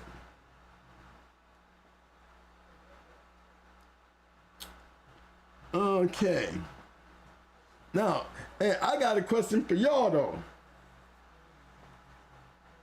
If you really believe that mouth and gameness is factors in the dog game, how do you build your yard under those concepts? Are you doing it on a dog-to-dog basis, or are you doing it on a kennel-to-dog basis? What your expectations are in your kennels? You know what I mean? Garland, that's a good question for you that I would like to hear really from you, because see, you tapped into that outlook part. You know, from good to great. That means you knew what great looked like. See, at some point, when I'll be trying to explain this to the guys, Garland, you know, they got to get out and see what great look like, because what they call great, you know, when they see great, might be only good to us. So when you said you went from good to great, and that means that's a change. You already telling us you had good dogs on your yard, but then you had to change to get great dogs. So it's that you know, like you said, that outlook and what you were looking for. You know, I need you to really tap into that a little bit, man, out here for the chat, man, and get them to really pick up on that, because, you know, that's a good area in itself when we go to explaining to these guys that, you know, is mouth and gameness an important factor for breeders, or is it more important for us doggers that's really doing them? Because the breeder ain't shit unless we take his shit and win with it. Bottom line. I don't care how good you breed your dogs. If a dog man, a hunter can hunt with it, then what good is it? Remember, ain't none of these dogs worth talking about if it ain't worth a hunter playing with it. That's just what it is. We are the hunters. We carry the American Pit Bull Terrier on our shoulders. Bottom line. Bottom line, guys, that's the facts. Read Ben Brockton's comment. Okay, I gotta find you, Ben. Ben Brockton says you build a yard on the family average. The rest is on the man behind the dog. Do you understand what that means? He's talking about the family of dogs. On the family dog, a particular line, the average line that you use. What's the average of this line? If it was throwing a bunch of great dogs, you know, then this is what you're looking for, the average of what this line is producing. If I'm speaking correct, Mr. Brockton.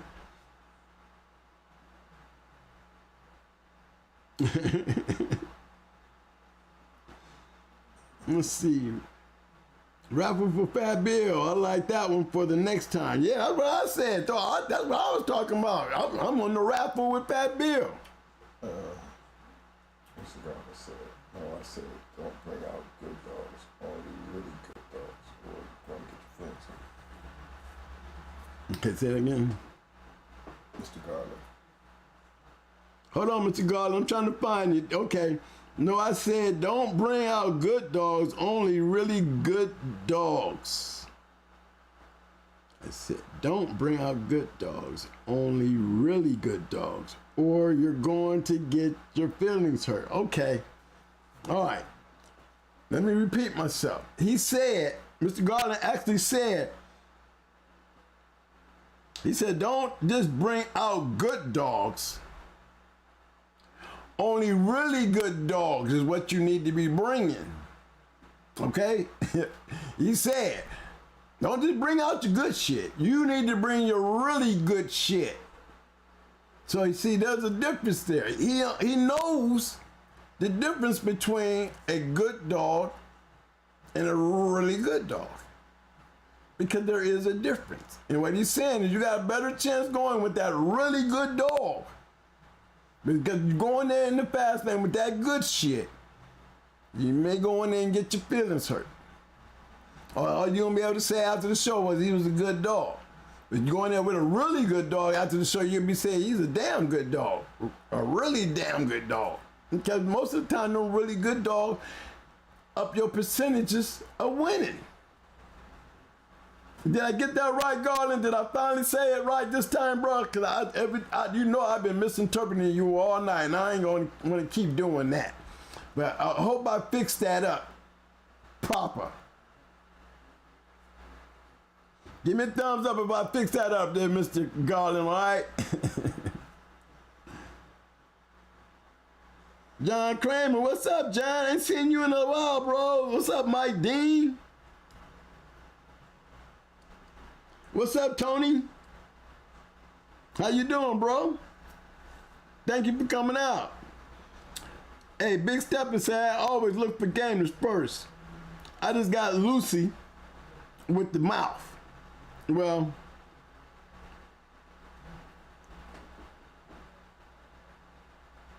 all right, Fat Bill just put up a link, y'all. That video explained to y'all the raffle and what's going on with this raffle. Guys, look into that. Look into that raffle. It's very important to look into the raffle. Chapo TV, Briscoe or Red Boy Jocko? Tony, I'm doing just fine. Hey, but Dan, Mr. Garland, I missed you, man. I hope you still there to help me out on that, because I wanted to make sure I got that right. Damn, Greg Evans, sending love from South Carolina. Keep scratching, twins. Game bread. Thank you, bro. Damn. Good one. Thank you, sir. Thank you. Thank you.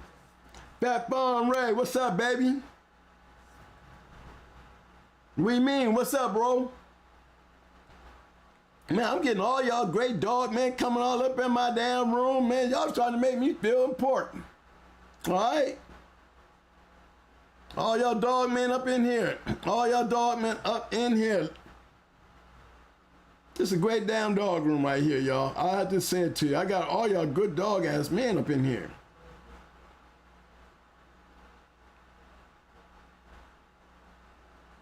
I'm gonna start, y'all go to Fat Bill with y'all pictures. Y'all just start sending them over here and let me start flying out these pedigrees. You know, I'm game for flying around pedigrees and showing dogs. Martin Sullivan.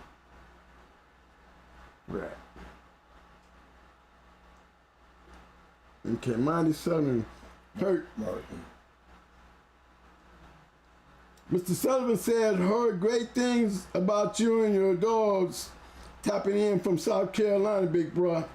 Hey, thank you there. Thank you, Mr. Sullivan. Yeah, we played tonight. Yeah, we played in South Carolina, man. Yeah, I remember that one. Here's my favorite statements from dude down there, man. I got dogs from over here to way down there. And I bullshit you not, man. That man took me someplace, man, and he had dogs from way down here to way over there. I am not lying. I am not lying. Yeah, we had a great time in South Carolina. I don't care what nobody says. South Carolina is banging. South Carolina banging. North Carolina ain't doing bad themselves, but see, they got them old dog men over there. You know, and some of y'all South Carolina boys, y'all done just took over the South Carolina area, because it used to just be Fletcher Chavis. You know what I'm saying? Mr. Cruz and them, you know, they were pretty strong. You know what I mean? I mean, these guys was the shit. You know, Danny Green and them. Come on now, they was South Carolina back then. You know, in my upbringing. You know, I got a chance to meet, you know, Walker Mall and Crossroad, and then just lately, you know, Pelican Bay and them. You know what I mean? But I can just say Walker Mall and Crossroad, And Fletcher Chavis and them guys, that was the big boy David Tanner. They was the South Carolina dog man to me back then. You know what I'm saying? They were until I got down in South Carolina. And I was like telling the boys in North Carolina, man, y'all slipping. Y'all better hope like hell South Carolina don't come up in here and start smashing all this cowboy shit y'all got going on here in North Carolina. Y'all got too much of that old time shit. You know, good dogs still coming out of the Carolinas, but I'm gonna tell y'all something. It was a choice to pick between who had the great dogs. You know, Tom gotta catch up. Because, you know, Tom is spreading dogs all over the world. And that he is. He's been doing that for years. But look, with all that shit he's spreading down there, he still ain't conquered South Carolina. Keep it real, y'all. South Carolina, stand up and agree with me. I ain't trying to hate on North Carolina. I love them. I love home. But I played a lot in South Carolina where I couldn't play a lot in North Carolina, okay? Just keeping it real with y'all. You know, I'm right there in the backyard of North Carolina, and I'm gonna tell you, I played a lot more in South Carolina. You know, I'm just letting you know. South Carolina has some bulldogs, not taking nothing away from the Undertaker and them, because they was down in that area too. They was, but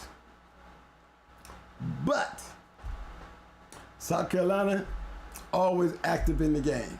Didn't travel much, but didn't have to travel when you got the world coming in your backyard all the time.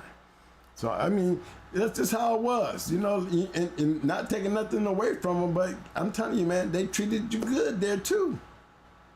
You know what I mean? You were more ready to get treated good in South Carolina than North Carolina. Because I can honestly say, you know, Tony, my boy over there, Black Dragon, was really the only, you know, and I had other ones, like old Sheriff and, you know, my boy Eddie, and there was a couple great, good dog men of Who was that? Mr. Jackson, the dude that had, that Thor. No, that was Mr. Robinson that had Thor. Robinson. Yeah, the Robinsons down in Jacksonville. There was some good people too. Mm-hmm. But when it comes to my skin complexion, I didn't have a lot of those yards where, you know, I outgrew North Carolina quick. I outgrew North Carolina. I did. I mean, if I'd have had more people to play with during that time, because I'm thinking, look, they getting all these dogs from Tom. I'm talking about this is when Wild Side and all these kennels was popping. You know, okay, so, but where's all the competition at? You know, yeah, there was a lot of guys down in that area getting these great dogs, guys we ain't never going to see or hear about. Because a lot of these guys weren't being taught the game. I mean, look, the only real name that I can come up with, y'all coming out of Carolina, is still T. Wade, and that's the only one I know. There's a couple of them, you know, underlines, but I'm talking about a dog man that's been around for years, that I can literally say that with all the people I've been around, he's really the only one of this color here that I can remember. Everything outside of him was all, like I said, Alice Brewer, you know, the Ferns and, you know, all them guys. I mean, Undertakers, you know, I mean, all the right people down there.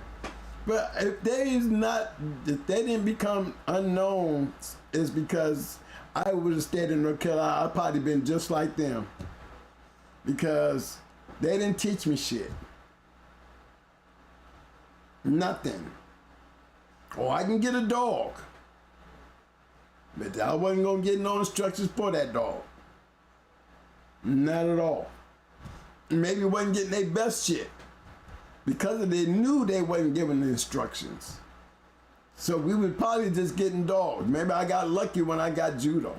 Maybe I got lucky when they got me blood. Maybe they got me them good dogs because of the sheriff. And the sheriff, he was sending his shit up to Pittsburgh. A lot of snooty dogs and Mims dogs that made it up to Pittsburgh probably came through Sheriff Powell. But yeah, I know a lot of them. Okay, Mr. Garland, thank you. I see you, baby. I see you. Thank you. Put this car. This is on here. Just leave here. Okay. See, that's right. Okay. Mr. Carr, thank you, Mr. Carr Twin. You ever had a dog that went to a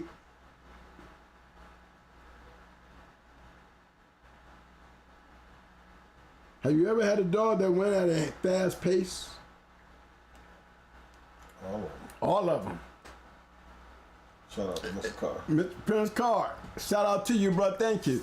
The question was, I think what he's saying, asking me, have I ever had a dog that went out in a fast pace? Every single one of them. I'm just being honest with you. That was one of my,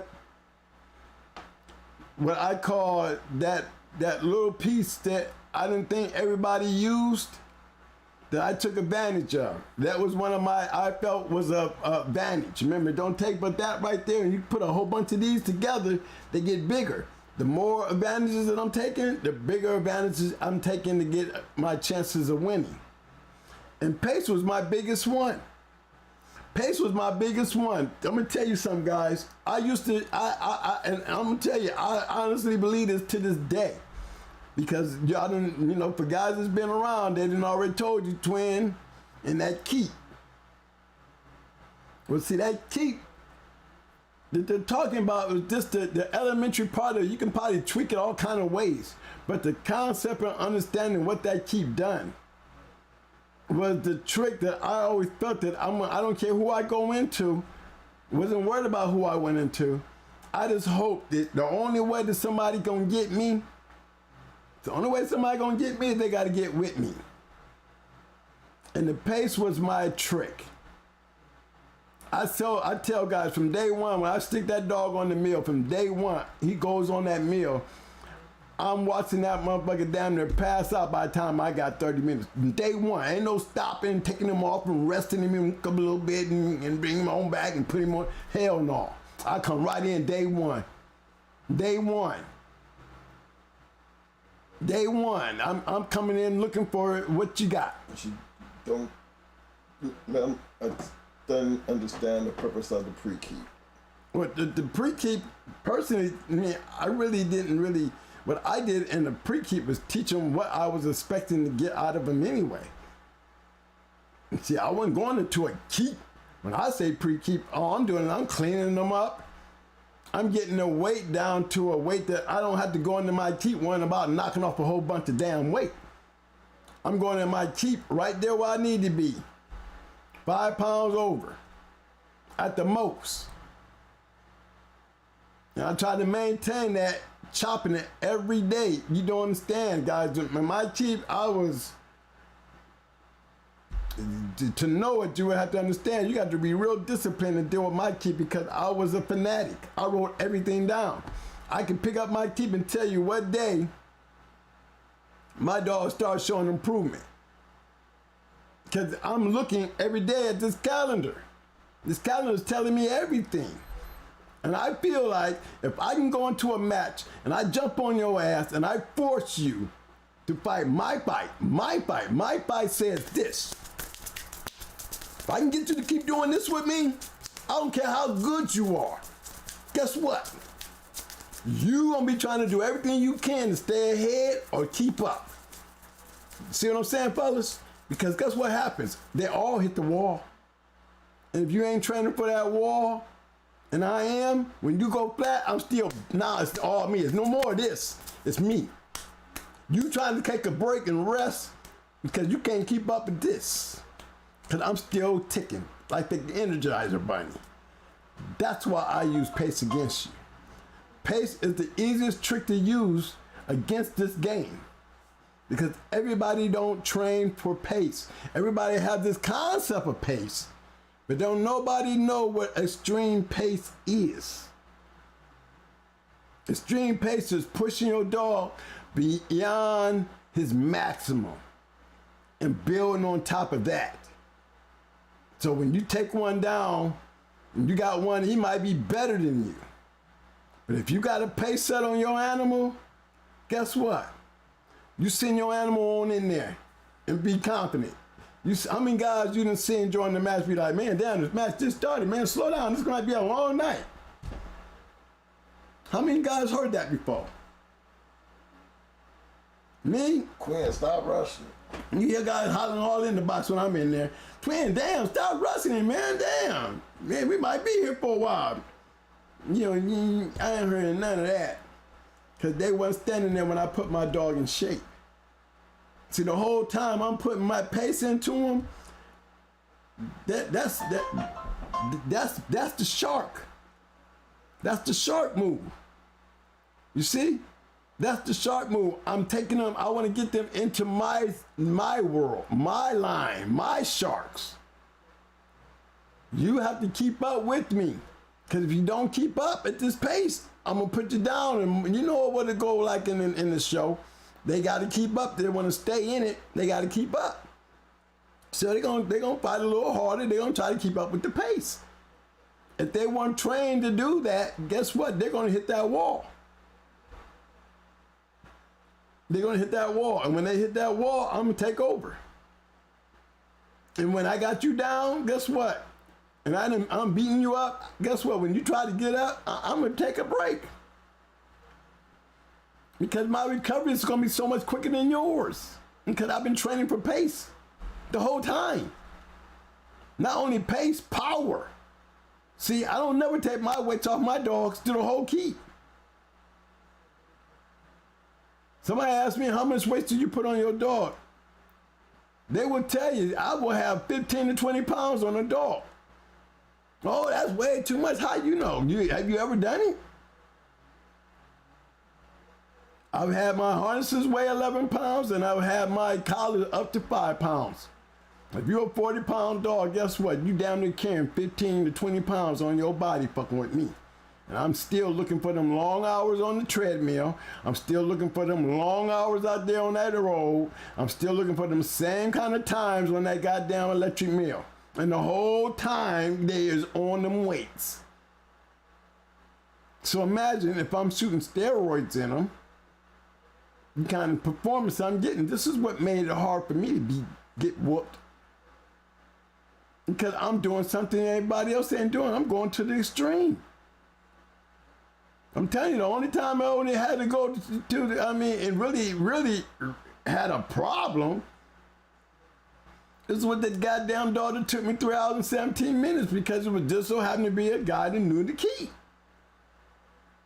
I'm not supposed to be going into somebody who knows my secrets. You know, the only secret that he didn't know was the secret that I used on him to cause me to change that show that night. And that's me being able to point to where I want him to go. I need you to go here. And he went there, and that changed everything. Prior to that, it was like this. Like this.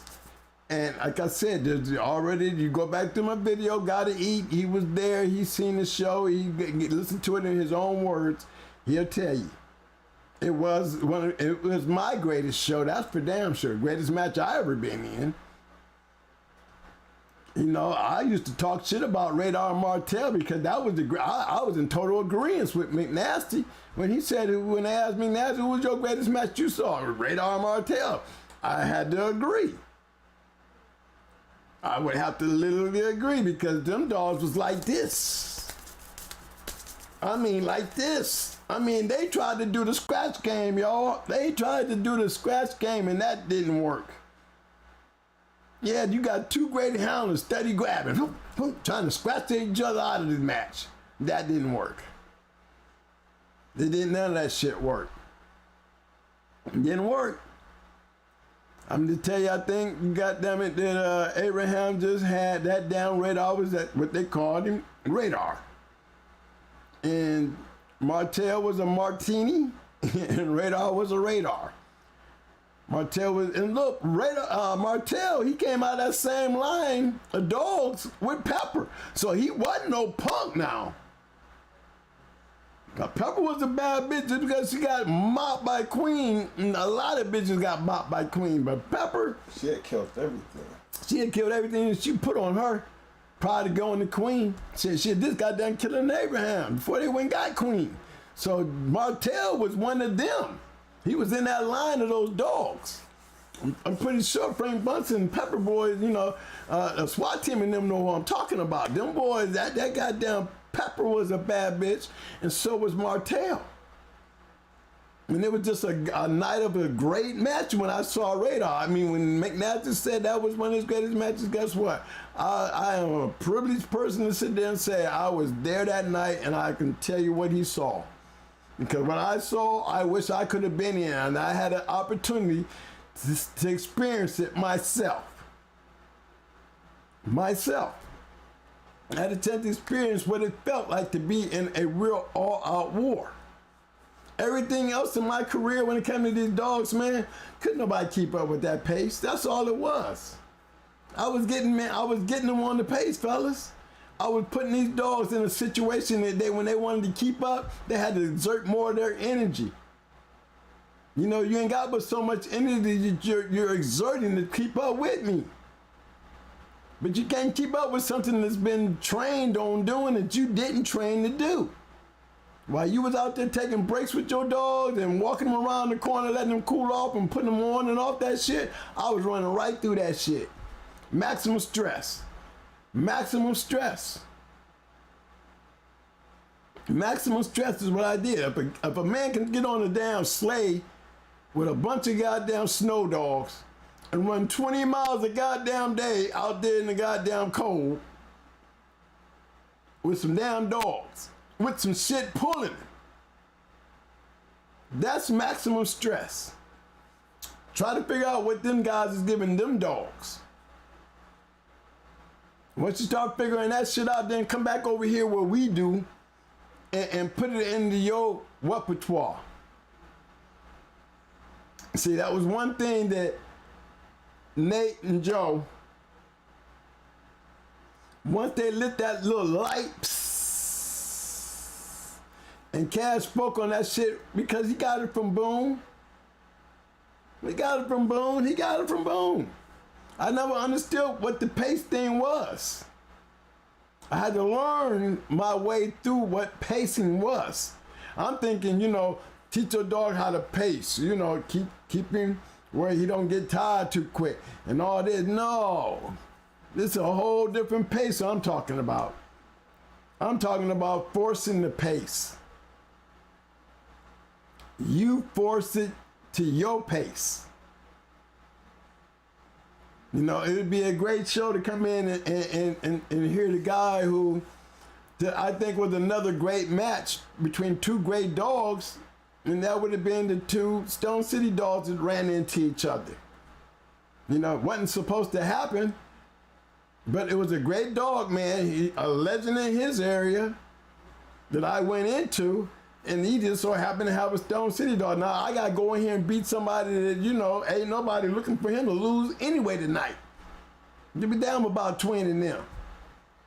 They ain't going to beat this guy. Well, they were probably confident enough to understand that until they seen that big-ass, yellow-ass dog come up on there on that scale.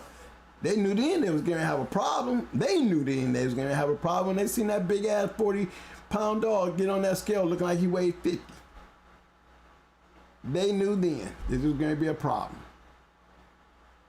You see?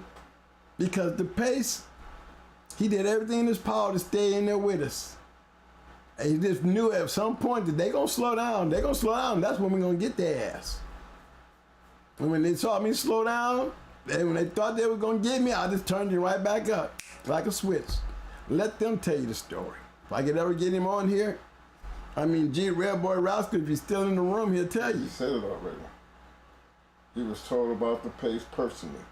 So I'm trying to tell you, it's not something that I'm making up.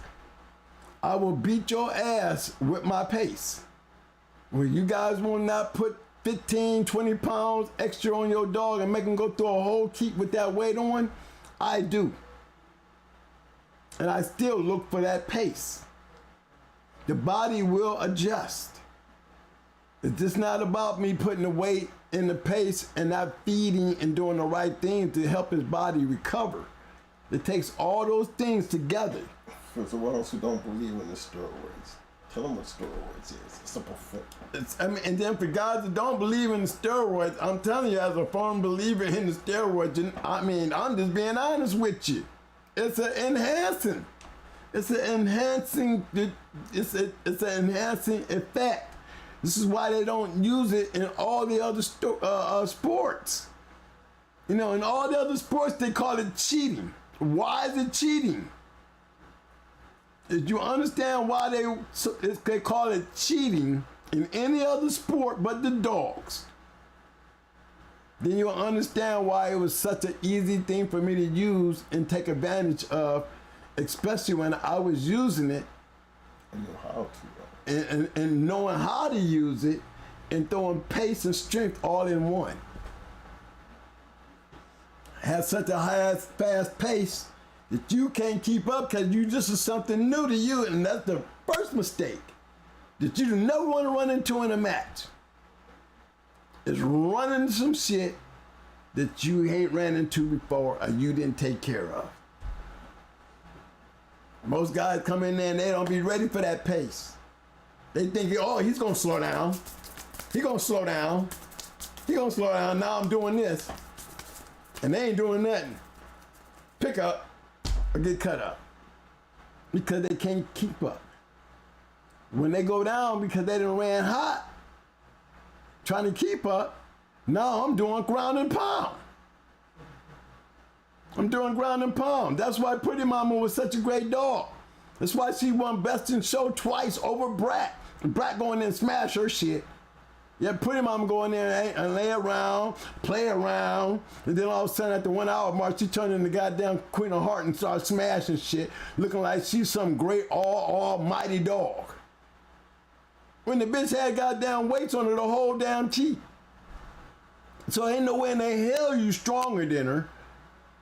Ain't no way in the hell you gonna push her around. She just bullshitting with your ass. She was a red boy dog. The bitch had Zebo all up in there, Art all up in that back end. She wasn't just red boy all in the front when you first look at her pedigree. Oh, she's red boy all over. That bitch had all that shit in the back end. But that was her style. If you don't put pressure on her, you ain't gonna be stronger than her. She gonna play with you, and she gonna play with you. You're gonna be dead ass tired around that 45, 50 minute mark. That hour mark, you blowing. You should see him. You should see him. They be blowing hot on her. And then she take over and look like G. I can't even say G. She looked like she should have been in there. She should have took this shit. She should have did this shit a whole hour ago. Because she had the wind. She had the air. She had a pace. She know how to pace herself because she had the strength. Ain't nobody gonna push her. When you can't push a dog around in the box, and he's pushing your ass around, and he's pushing your ass around with a pace, you gonna get tired, bruh. Your shit gonna hit a wall, and it's gonna hit a wall a lot quicker than me. And guess what? It's gonna be real hard for him to recover, because even though you might have him recovering, you was never had him out there pushed at a pace that he's at right now. And you sure ain't never seen him recover at such a pace that he's being put on. And the worst time to find that shit out is in a match. And I use that as one of my game plans on how I approach the dogs that I went into. Pace meant everything to me. Pace and strength. Pace and strength. I had to build a body to get to that, guys. And I did it in the raggediest, most ruthless ass way. And I'm not ashamed to tell y'all that. Juice don't make the dog, man. Juice don't make my dog. Juice never done shit to my dog, but improved and enhanced what I was asking for. You get on some juice and go pump some down weights and see how much weight you can push once you get on them steroids. You get on them roids, you're gonna be pushing shit that you could have never pushed without them damn roids. It enhances you. That's why you can't use them in no other sports but the dog game. The dog game is not even a question to ask. It's not even a question to ask. It's not against the rules, so what does it matter? It is a part of the conditioning. It don't make you bite hard. It really did make me bite hard. I didn't even do bite work in my shit.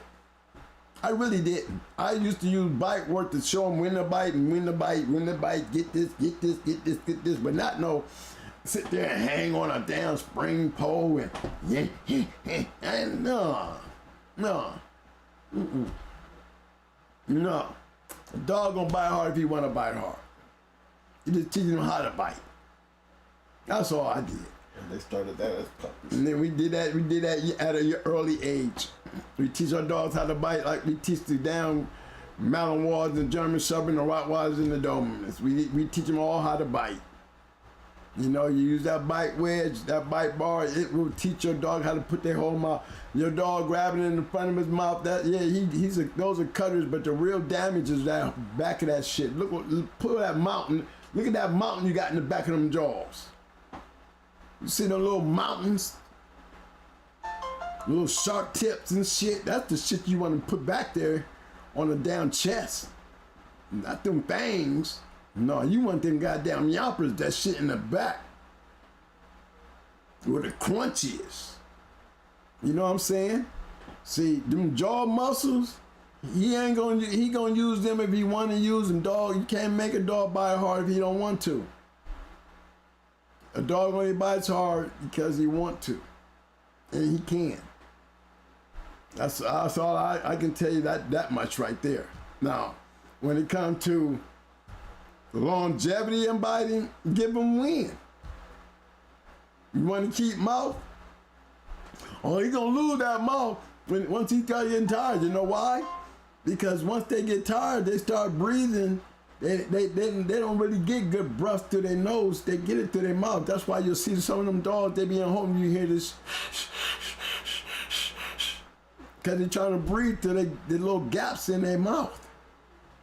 They're not sitting there breathing. They ain't doing that.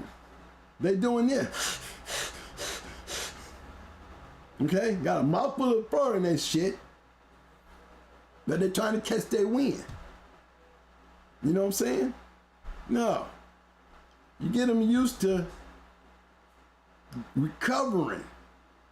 Recovery is very important. If you're gonna put pace in your dog, then you gotta learn how to do the recovery part of it. That's why, to me, I don't understand. If you wanna do a pace keep, and you're not writing your shit down every day, then you're gonna run into a problem on one of these days. And it might be a problem that can fuck up your whole keep. And because you didn't keep records, you can't go back and find out when it started. You know? See, when I have my kids go out and take my dogs out, my kids can know all they could do is take them and walk them down the street and bring them back and do with all that part right there. Or take that 10-mile run on the bike and know what time they need to have that dog back here. Because I know what time they need to be back here. Other than that, my kids didn't stand over there next to the treadmills with me. They didn't stand there on none of that shit. None of it. Only thing they could do was take them dogs out there and do that 10-mile run on the bike. And the way it was hooked up on the bike, they didn't have to worry about holding no leash and all that. I had one of them things that sit there on the side of the bike that you can connect the damn harness to and take off. Hardy said, tell him what to do. Twin, tell them how the juice affect the dog after a heat cycle. Hardy, I'm gonna tell you something, man. I have Pretty Mama and I have Brat. Them was the main bitches that, went through several cycles of back-to-back, knee using juice. And to be honest, I only got one little out of Mama and two out of Brat and two out of Brat. How many times did we breed Brad was bred a couple times. She didn't take a Luke Kane. She didn't take a Barracuda. And then she, her cycle was funny. Like you said, the steroids, when you use steroids, especially on a bitch, they didn't have health problems, but they had coming in heat problems. All right, they did. They definitely had coming in heat problems because, I guess the estrogen or something in them or something. They were more like turning into white men or whatever. The dogs just didn't come in heat. But Rogers, I had good litters out of him. But again, with him, only had one litter out of Buck Rogers? I mean, dogs that I used, that I put roids on, I didn't have litters out of them because I wasn't really thinking about breeding them. During the times I was doing this shit, fellas, I was not thinking about being no damn breeder. I'm sorry, I wasn't. I wasn't thinking about being, Brat being a registered married. During the time I'm trying to make a champion. Or Mama being a registered married. I'm trying to make them champions. I wasn't thinking about that shit. I mean, I don't think I was thinking about Roy. I was thinking about Roy's and winning matches. I was never thinking about breeding. Tell them everything in our very first video. Tell them what you told them. Yeah, I mean, might want me to bring back what I told y'all in my very first video.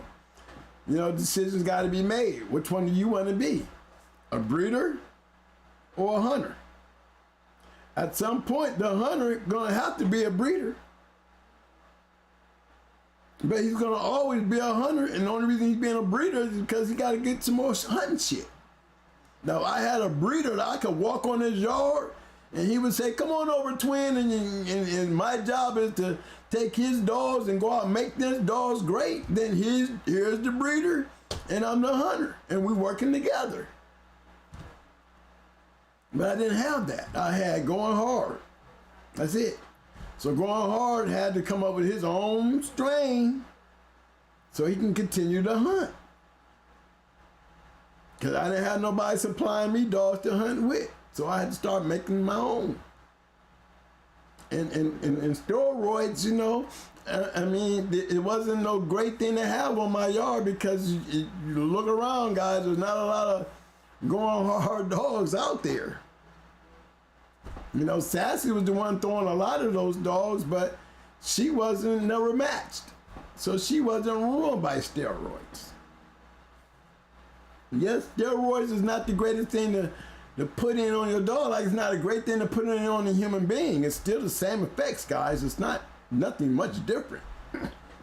But again, it's what you want to do. You want to be a hunter or a breeder? Me, I want to be a hunter and don't give a damn about that breeding unless I'm winning. You got to take the bad with the good. And it was hard because we didn't get many litters out of none of those great dogs. Baby, yes, she was able to have puppies. You know what I'm saying? Yes, she produced. But her brother, Buck Rogers, no. Buck Rogers had one litter, right? One litter. Had some great dogs out of it. A lot of them. Everything in that litter was hot and good. But that was it. Why? Because he was still on roids and we was trying to get, the fight of the decade during the time, I can't tell you, a snake got him. That's what happened. He died from a snake bite. But we didn't really breed. No, we really didn't breed. Remember, guys, I had made 2 on my yard. I mean, literally had Sassy Girl, baby. I had Sassy Girl, baby. I had all these dogs on my yard, and the only ones really getting bred is the damn dogs that ain't being matched. That's what it was like. They was creating the match dogs. They was doing, but the dogs that was doing the breeding was creating match dogs, but The dogs that we were using with the Roys and shit right there, man, we was never getting around to breeding them. Each one of them great dogs, as you said at the beginning of that damn show there, our show, only got bred maybe 1 or 2 times. And I ain't even talking about the 2-time winners and the 1-time winners that we don't show you guys. You know, any dog that we matched was on steroids. So, you know, they probably didn't have much of a breeding career. But I am not a breeder anyway. You know, and that was the bottom line. You know, I had to give and take. You know, Sonny Mean Street, and you know, he used to tell me, you know, that he could fix that kind of shit. Well, I don't know what Sonny gave me to get Brat to come in, but guess what? It never. It took after we bred Brat to Mayday. Brat never had another litter until I bred Maytu back to Brat. That was it.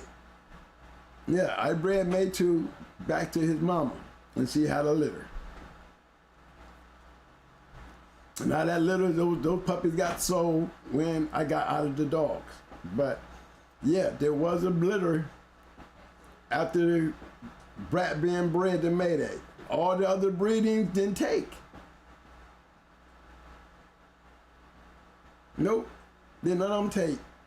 And we don't really know because she was a motherfucker to breed. And she's already held a breed. We took her up, sent her up there to do Natural Born to breed the Lucane.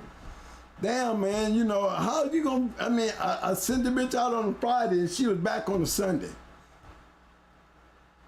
You know, I know Victor had hell breeding the Mayday. I mean, you look at the picture and you can tell you got her taped up around the mouth and you still got her tied up.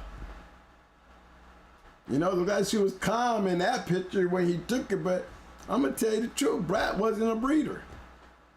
You was not gonna just jump up on there and take no ass from her. Neither was Pretty Mama. We tried to breed the Bozak with her. Shit, you know, Big Mike hit her with some 8-promazine, made her drunk as hell, and she still flipped the damn breeding stand over. And we still didn't get no puppies, and we bred them 3 times, and each time, it was a goddamn headache. Because these bitches was refusing. They would stand up on the damn breeding stand. They would turn over on you. It wasn't a breeding stand that you could hold them bitches with. Because them steroids, them roids had them bitches so strong. It was really hard to control them 2 bitches. Them bitches got bred twice. 2 champion bitches, and only ever got bred twice. I know Pretty Mama was, twice, because we bred her, the Barracuda, she had a litter. We bred her the Barracuda, she had a litter. She had 3 puppies. And we bred her the Beetlejuice. This was shortly after her career was over, and we got puppies. And we got what? 4 puppies. Never had no big litters. 4 puppies. We got like 5 or 6 out of Brat though, to Mayday. But other than that, we never really had much, guys. You know, because I never was really a breeder. I was really a hunter, you know. And I wanted to hunt. I didn't care about the effects, you know. But it's good to have, you know, if you're going to be a hunter, to learn the Roy game is like, it's not illegal in the dog game, and But you better know how to use them. you better know how to use that shit. And if you're trying to use it, you got to make the choice. Me, I'm a hunter. I made my choices even with the bad things that would come with it. But I prefer being a hunter and didn't give a damn. I'm going to be stronger than you, and I'm going to move at a faster pace than you, and I'm going to do it having my dog on these roids. So my dog, yes, he can carry 20 pounds at 40 pounds, carrying 20 pounds of half his weight. You know what? I jumped on roids, and I was weighing 50 pounds, benching 315 5 times. A little skinny dude like me, over my weight, over half my weight. How much you was weighing back then? About 140? About 150. 150, I was weighing 150 pounds, Looked like a little cock diesel dude, but still weighed 150 pounds, benching 315 easily. But I was on roids. So I understood the impact of what roids do when it comes to enhancing. And that's what I took advantage of in the dog game. I had quick recovery, and I was strong as fuck. I mean, I'm not taking my dog off and walking him nowhere. When I put that mother on the meal, these motherfuckers, if I say 3 hours from now, he's gonna be off, and 3 hours from now, he's gonna be off. I work up to 3 hours. That's my maximum time on a treadmill. 3 hours. How fast? How long did it take him to do 10 miles? On the electric mill, this is what I work for. On my peak, this is me at my maximum. Before I go in the peak week, my maximum is they have to run that 10 miles on that electric mill. Because you know I'm doing mileage. On that electric mill, they'll run that mug and be done in an hour and a half at the most. That's right. Now imagine what speed he has to be running on to run that 10 miles in an hour and a half.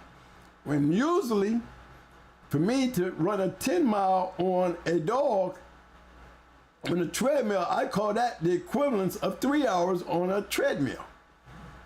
With the offs and slowdowns and the speeds and slowdowns, and you know, I say that's about 3 hours on a treadmill. On a bike, and yes, if you live in Tampa, you guys will tell you about Tampa. Yes, we have Bayshore, and Bayshore is like the longest, straightest sidewalk in the United States. I can run 5 miles straight down Bayshore and turn around and run 5 miles back, and I'm on a bike, and there's no way in the hell I'm gonna ever run faster than that damn dog on a bike. 10 miles. You understand what I'm saying? So no, I'm not going to get 10 miles out of a dog in an hour and a half on a bike, but I can tell you where I can get it from. A goddamn electric mill. I get it in that electric mill, and this is where I do all my damn schoolwork. They average about 6 miles an hour. It was about 6 miles an hour. A steady 6 miles an hour. I come in starting off 8, zinging. You know what I mean? But you got to break that time down. Your dog is running about a 6'5". You guys that use those electric mills, you know what I'm talking about. The guys that want to measure that 10-mile run on an electric mill, you know what I'm talking about. To get a dog to do that in an hour and a half, you know he got to be running. And there is no slowdown time. There is no breaks. Straight through. Straight through. And the whole time now, keep in mind, he's got a 5-pound collar on or a 15 to 20-pound weight harness. Through the whole key. I'm gonna tell you when I take it off. I take it off peak. Once I peak out, I max out and I start coming back down. When I start coming back down, all that weight shit is off. Imagine what I'm doing. When all them weights come up, now I'm picking them down. I'm going right back in on what I did Saturday, which is the highest level of peak. I'm going right back in on Monday with no weights on him. I'm doing the same. I'm doing the same thing I did on Saturday. After coming off a Sunday rest. Now he ain't got no weights. What the fucking kind of dog you think I'm looking like on Monday? And what do you think he's looking like on Friday, knowing I got a whole nother week before my show that I ain't doing nothing? And you wonder why it was hard to whoop me. Look at the rust that I had after beating that shit up for down there 6 weeks. Beating it to death. 7 weeks, no weights, that motherfucker think he can fly.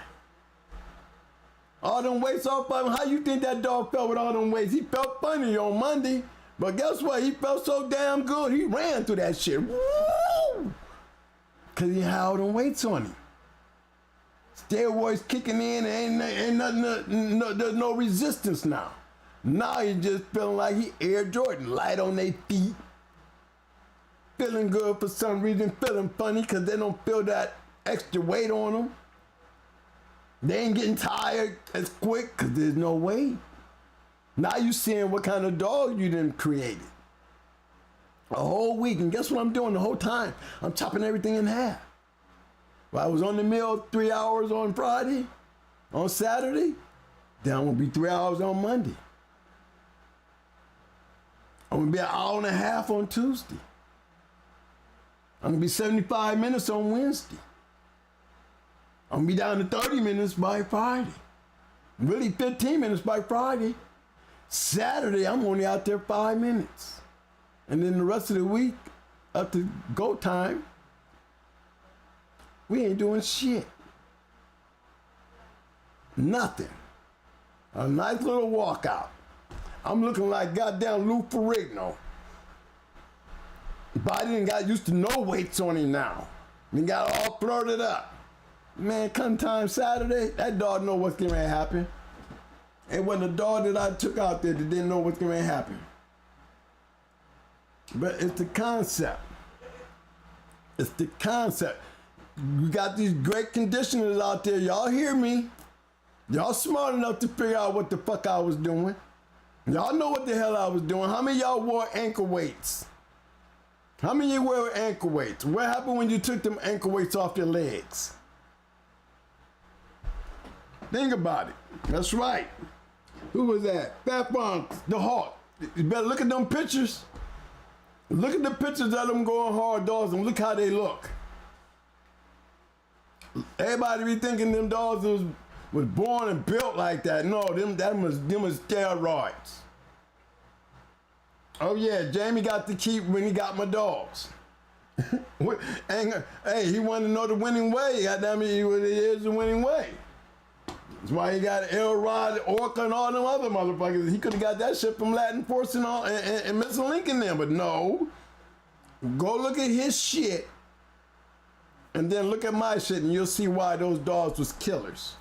Because you're not stronger than me, and you ain't faster than me, and you ain't gonna be pacing me. And for some damn reason, yes, my dogs bit hard. Not because I did anything special, but I trained my dogs to know how to bite. You know what I mean? And it has everything to do with winning, fellas. Yes, I was anal. I said I weighed my dog 8 times a day. That's how serious I was. I wrote down everything. I can tell you on Wednesday what his wall was and tell you how long it took him to recover. I can go all the way back to week 1 and show you this was his recovery in week 1, go all the way down to week 6 and show you what his recovery was around that same time. And guess what you won't see there? It won't be no recovery time because we went straight through that shit. By that time, there's no recovery, nothing there. We didn't knock that off the board. We dealing with recovery way down here somewhere now. If you're putting it together in my words and what I'm trying to explain to you, the concept, goddamn, you can figure the rest out.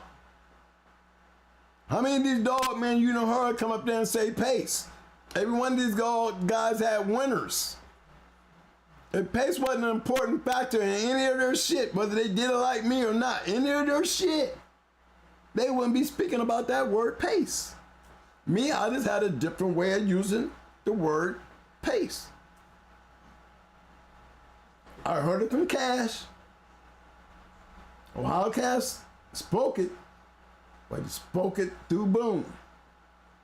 Because Cass wasn't he wasn't no pace runner.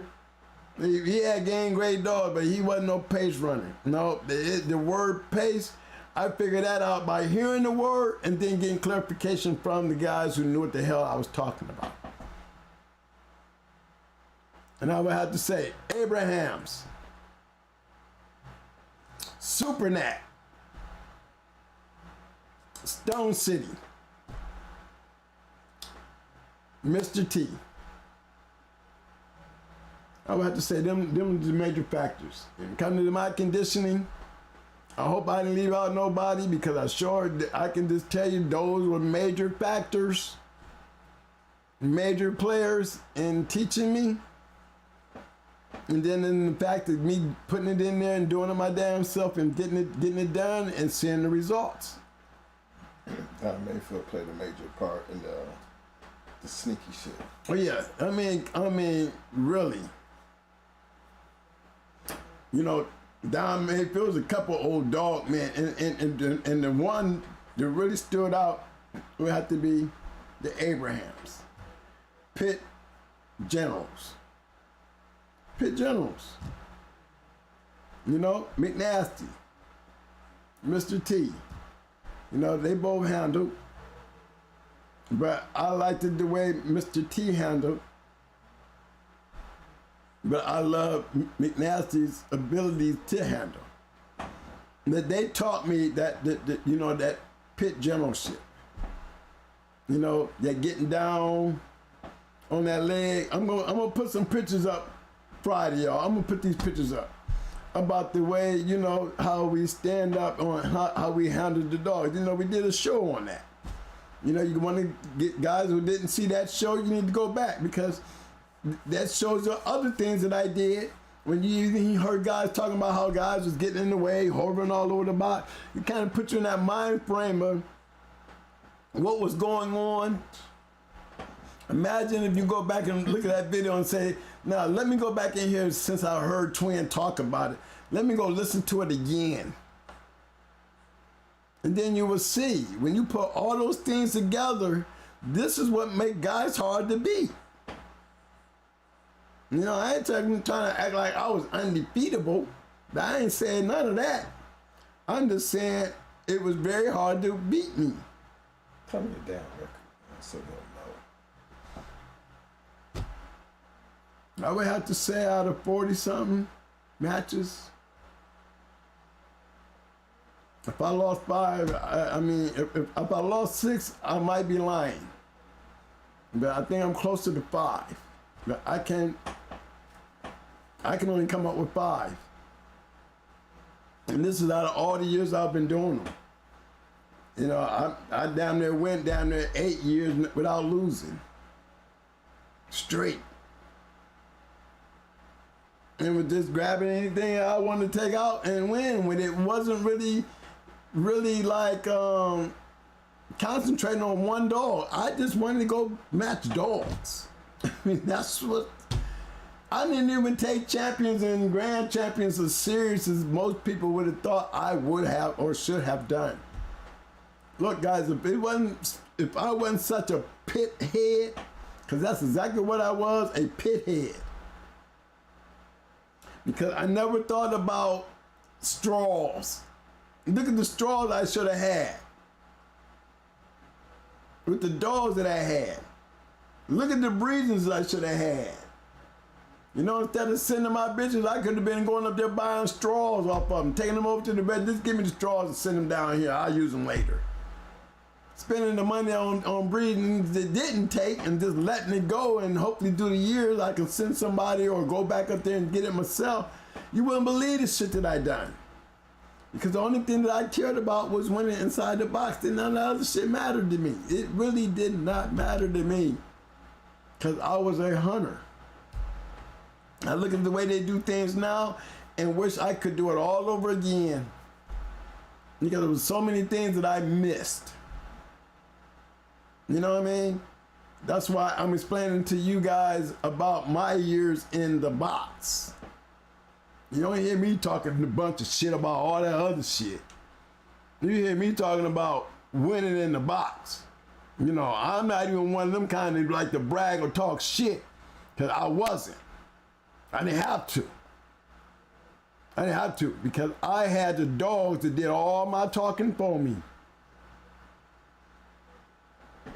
I didn't use nobody's help, didn't need nobody's help, didn't want nobody's help. When I put one in shape, I put 100% of me in that. And the hardest thing I done and would never do it again was when I was doing with Brat and Mama. That was the hardest thing to do with them 2 bitches. But it worked good because I had double everything. And that's why, you know, I done seen Mama break off the chain. Remember Mama break off? She would go through the whole yard just to go find Brat. She didn't care about no other dog in the yard but Brat. She knew the alpha dog in the yard that she would have to kill would be Brat. And them two bitches could not stand each other. That's why one always stayed down on one end and the other one always stayed down on the other end, because the Lord knows that something happened, you're gonna have accidents. Well, until I started changing up things to make sure them accidents just did not happen, I done seen mama and brat run through a whole yard of dogs to get to each other. Didn't give a fuck about them other dogs. They wanted to kill each other. Them bitches did not like each other.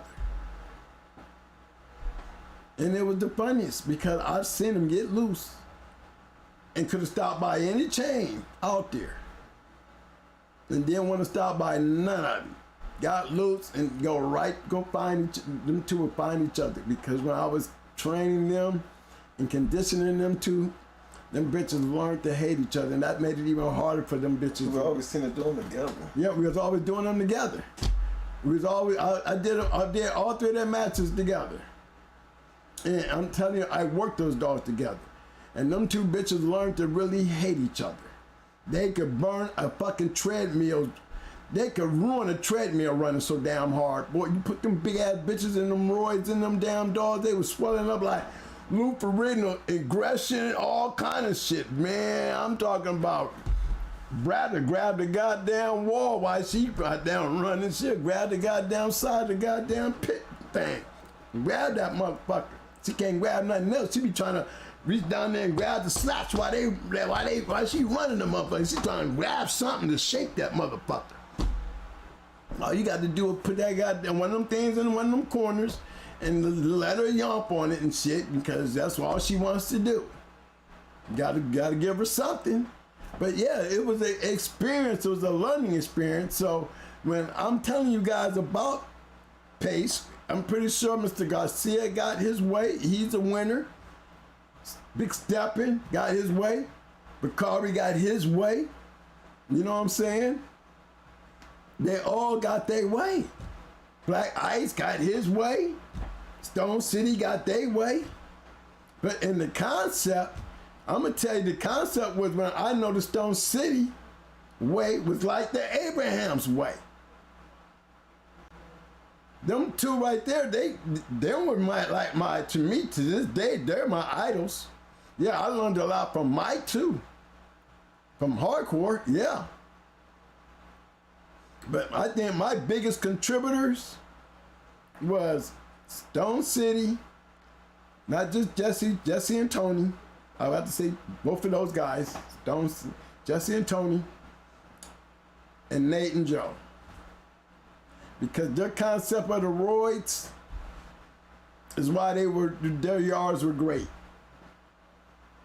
They were masterful in the use of roids and the way they did it and the way they taught me how to feed on it. Remember, you have to feed your dogs right.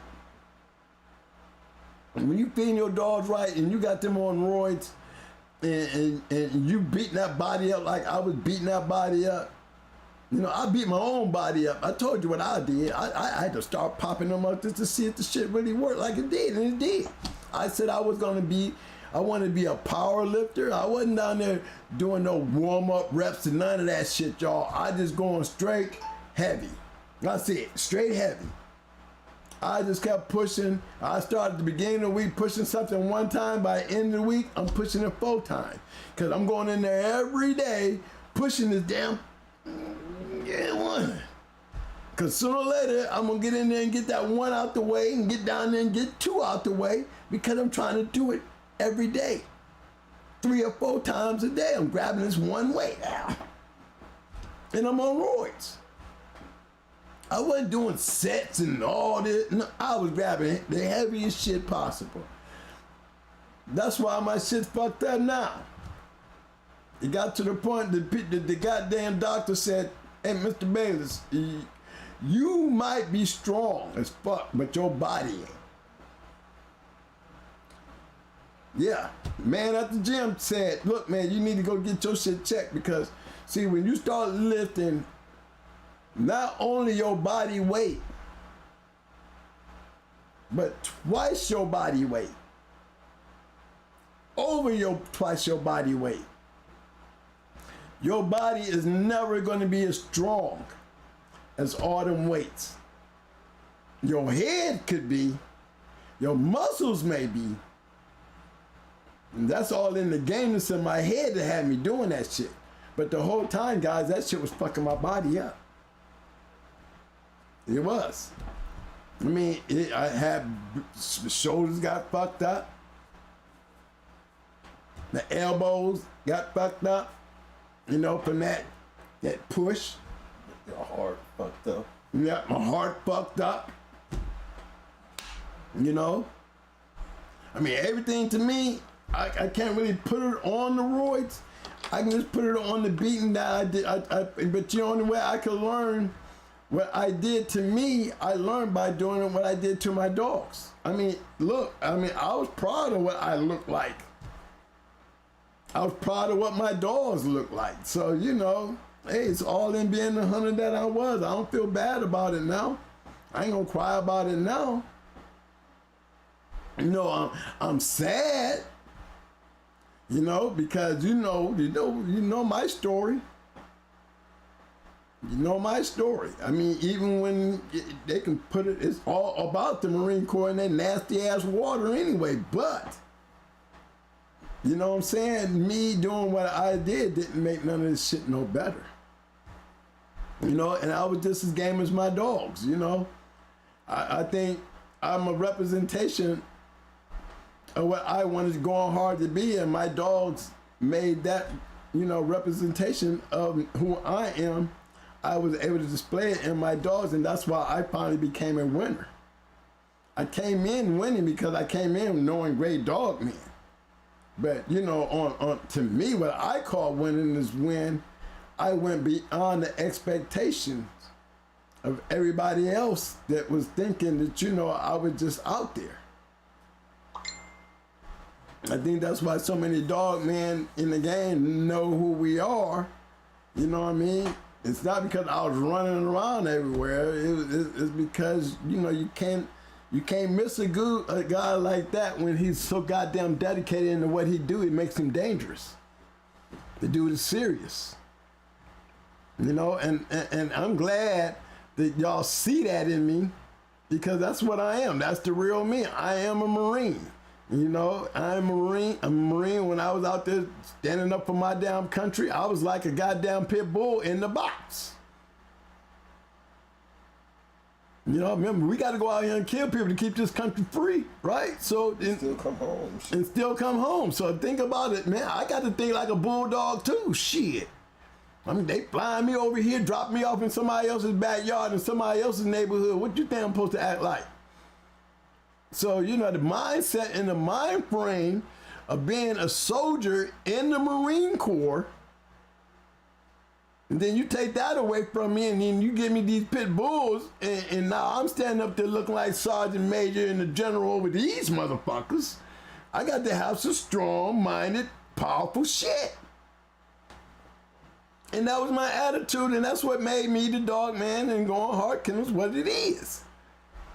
Me and my brother had that concept and that way of thinking. He knew his job and he got me do mine. But it was all basically military aspect of thinking. It really did boil down to the military way of thinking. I mean, we carried this shit everywhere we went, from the damn box to the streets. I mean, it just goes everywhere where we go. You know, did it make me a fucked up person? Maybe I am to some people. You know, because of our attitudes. Well, what do you expect when you're dealing with killers? And that's how it is when you feed your dogs on your yard. You know what I'm saying? You see killers on your yard, they act different than on the regular yard, right? Okay, so this is what you got. And this is why I sit down here and I share it with y'all, because it means everything if y'all plan on carrying this shit into the future. Because I got a chance to see the game when it was at its best. If they worked from the 1940s all the way up to the 1980s to get into those 90s and see the great shit that I seen, and the abundance of great kennels that I got a chance to see, and the great dogs that I got a chance to be around and see, you know what I'm saying? Come on. Then got a chance to live the life of the greatest time that the dog game has ever had. And I believe that. I lived in the era where all the great kennels came out. Black, white, Mexican, Puerto Rican, Haitian. There was no color barrier. Nothing but real dog men. Real dog men, yes. And it's very important for the government to come up with a new NBA, FBA, IRA, all that other shit to destroy this line of dogs. It's not the dog that they're trying to destroy. They're trying to destroy the fighting line of the dogs. Because if you destroy the fighting line of the dogs, then you will destroy the American Pit Bull Terrier. You will. What created what they call a pit bull? Only hunters create the legacy of a pit bull. Only hunters. Fuck those breeders, because y'all ain't doing shit without a hunter. Your yard don't mean a damn thing if you ain't got a hunter to show you your progress. And without good hunters, we don't have a game, guys. Right now, we are at that, you know, when they say endangered species, when they say endangered species, They're knocking them every day. they're knocking them, they are. They're knocking them every day, guys. They're knocking them every day. The days of the past where y'all just still out here free balling, posseing up, all these unanimous phone calls to the police, telling on your asses, goddamn dog shows, got police bringing dogs to the matches and making everybody believe they getting ready to do dogs. There's got to be a change in that, man, because just systematically, they're not directing it at the breeders. They are directing it straight for you hunters. Because without us hunters, there is no game. We don't have a game without the hunters, fellas, and we have to understand that. Pull that shit together and become as one, and we do what we can to save that, because that's where it counts. Now, before I end the night, I just want to go back into the mouth, hard mouth, or GAMENESS. Do y'all think we should have went a little step further and put the complete dog in there? Do you think the vote would have went a little different if we had put ability in mouth, ability in GAMENESS, or ability GAMENESS in mouth? You think that would have changed the survey a little bit? Thumbs up if you believe that would have made a difference. Who would have voted for the number 3rd? Who would have a complete dog instead of a game dog with ability or a hard mouth dog with ability? Would you rather prefer that game dog with mouth and ability to be your preferable dog? I'm dropping my phone. Sorry about that. You know what I mean? What do y'all think, fellas? Okay, I think that would be... Pat Farm said, yeah, I'll take that 3rd pick. I agree with you too, bro. Man, as soon as my stuff come in from... As soon as my stuff come in from school, boy, y'all can't wait to... I'm gonna be like a kid in Christmas, man. I'm gonna probably open it up in front of y'all and shit. Shh, so we can all share this moment together. Because y'all don't understand, it's a real big moment for me, okay? Just let y'all know. I got walking down, sending me some shit. Yeah, I got Roster Man sending me some shit. I got Bakari sending me some shit. You know, them was big names to me. You know, those are mementos. And I hope y'all guys out there in y'all careers, you know what I mean, don't ever forget me. Because I want y'all to send me some shit. You know what I mean? Fat Bill, send me some shit. You know what I'm saying? I want to be able to carry this legacy long after I'm gone. I want my kids to be able to sit out here, man, and know who their daddy was. They already know their daddy was a dog, man. There's no doubt in their mind. You know what? I just want my kids to have something more than this. You know, they've been the quietest children a person could ever have. But they're proud of their father. You know, you wouldn't believe how proud my kids are of their dad. Especially when guys be talking about bulldogs. They be like, oh, you know, y'all don't know nothing about them dogs. Because my kids grew up around that shit. I had a daughter that would walk out the back door. We didn't know what goddamn doghouse she be in. Barb. She was a little girl. You catch her gone, and we don't know where she at. She's back there in the yard sundown where. They go out there and they crawl up there in the damn doghouse with the damn dogs. It was just so nice. And it's like, you know, as time goes on and shit, you know, my mementos, I want to be able to leave a legacy. You know, I don't have none of my old pictures, and I used to have them all, of all the great dogs. I had damn near I know I had every dog on Windy City yard. I made a point to take a picture of every damn dog you had out there. It was snowing like a mother wrecker, and it was cold. But it was the best time I ever had on a dog man's yard. Come on, Bob Lowry's yard, y'all, with a camera. I'm talking about Crazy Tippy and all that shit was out there. Come on, man, you already know what it was like. Reno? Yeah, I seen all them dogs, man. Yeah, I mean, and it's like, you know, I'm just trying to enjoy the moment, man, to see these guys. I seen Joe, man, we didn't see them all. and a lot of these guys, I just want to just pull up their pedigrees one day, man. And just go through the dogs that I had a chance to experience out there. Look, we don't never talk about strictly business. I never talk about Deep South. I never talk about the Jersey boys. I never talk about the Gator boys. I never talk about the Yankee boys or RC and Soso boys. BBK. Or Vieira brothers. You know what I'm saying? The Bel-Air Club, the Cadenas. I mean, these are great Kennels, guys. You know, those are the guys that I mean, if I can't do an interview and we can't pull them out of the closet, that doesn't mean that we can't still wide and talk about them. I mean, this is the thing that I want to do more with you guys. So guys, you know some of these guys, or you got information to help me bring in more information, or you got pictures of some of these great Kennels of the day, man. You know, you got my email address right there. Okay? I will start putting out the dog hotline for y'all so y'all can start calling me. Okay? I mean, I can make this a whole lot better and easier for us to communicate. So we can communicate. The history is what we got to preserve, man.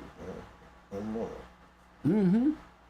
I don't know. History is what we're trying to preserve. Yeah, remember, it's all about the history that I'm trying to preserve. It's all about the history. Remember, guys, I'm the historian. This is what my job is now. All right? And it's like on a stopwatch, okay? So, yeah, I'm trying to build my history to carry on because, guys, we're in a hot zone right now. And it's like, you know, I hear Pelican Bay, I hear Fat Bill, I hear Triple J and them. Everybody's talking about the way things have changed. But one thing cannot change. You know, and the scared man can't win, so I'm sorry. It didn't never scare me away. You know? I wasn't scared when they sent me to prison for the shit. You know what I mean? I wasn't scared when they took my shit. I was angry.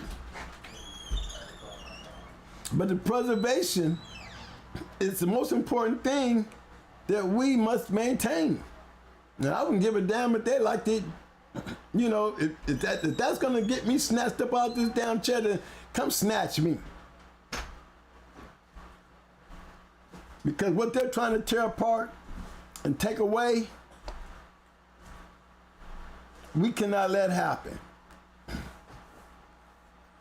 And it's hard to say this, but it's right now, guys, y'all the ones under the thumb. Yes, you guys are the ones that's under the thumb. You guys are the ones that's in danger. And I'm here with you. I'm here with you. I am here with you. This is why we can't talk about it here. I keep telling you guys, you gotta support the Historical Book of Records. Guys, if you don't know what it is, don't ask me. Go find us. You cannot find me here. There's guys in this room. In this room. You're always talking on the back street. You'll find them guys. Talk to them. They know what's going on. You need to find this because y'all are the future. Remember this clearly.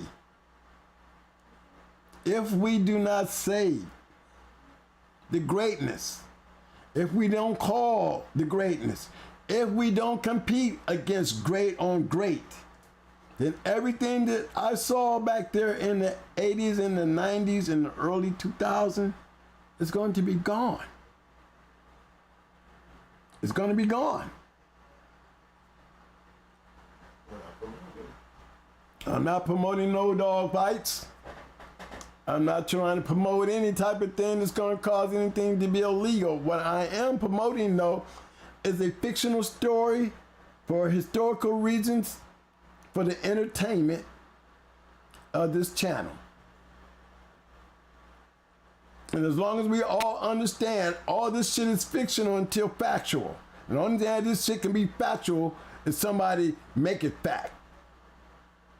As long as we ain't got nobody in here trying to make anything that we do in this room a fact, God damn it, then we gonna be good. Because this is nothing but a fictional channel for the historical events and entertainment. And that's it. So feel free to keep it that way, guys. Feel free to say it that way. Be that way. Live that way. But stay strong. Stay strong and be who we are. We are the future. We are the future. Systematically trying to destroy it, guys. They're systematically trying to destroy it. So we got to all come together, and we can't come together out here. There's guys out there that's waiting on you.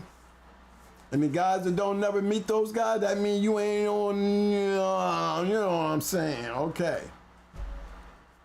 We're going to put it like that. If you want to be there, you'll get there. Because all the right people got it already. If you know those people, then they can help you.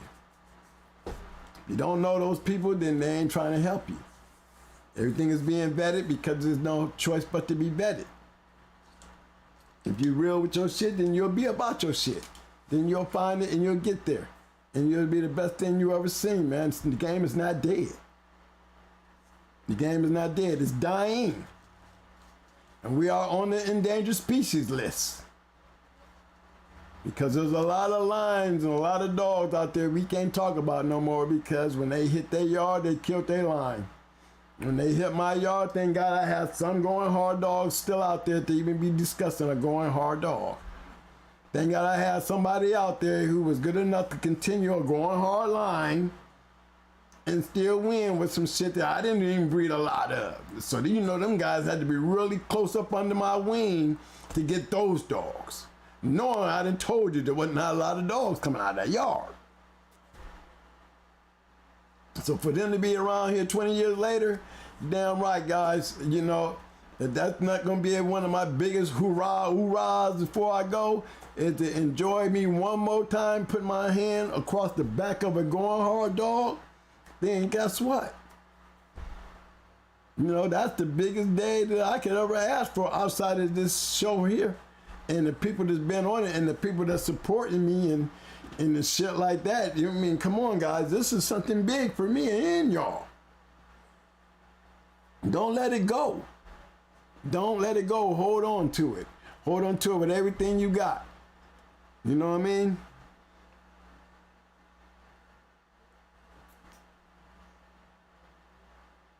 Okay, I see rock, paper, scissors. I don't know what the rock, paper, scissors is. Look, guys, I didn't miss so much shit here. But I hope I didn't miss no questions. I didn't miss no questions. Guys, did I miss any questions? If you missed any question, it should be on the super chat, so don't go back looking. Okay, go. Mike don't want me going back looking. If you wasn't on the super chat, then this gonna get you got missed. Hey, Mayhem. Let me say this to you, bro. You are so right when you say stay private. I'm gonna tell you the private thing. The problem with privacy. There's no growth in privacy. You know what I mean? You know, you know, we are the historical book of records is a private. It's private. It is private, but it's private in a different way. You know what I'm saying? We're a fraternity. Our fraternity cannot. We are private. We are a private fraternity. But we have to be a private fraternity for all privacy. You understand what I'm saying? Because if we're so private that we cannot grow, then what's the purpose? You know, remember, it takes competition that makes this thing bigger and better. The competitiveness. If we got only private, you know, everybody's private, then you're gonna lose in the competitiveness.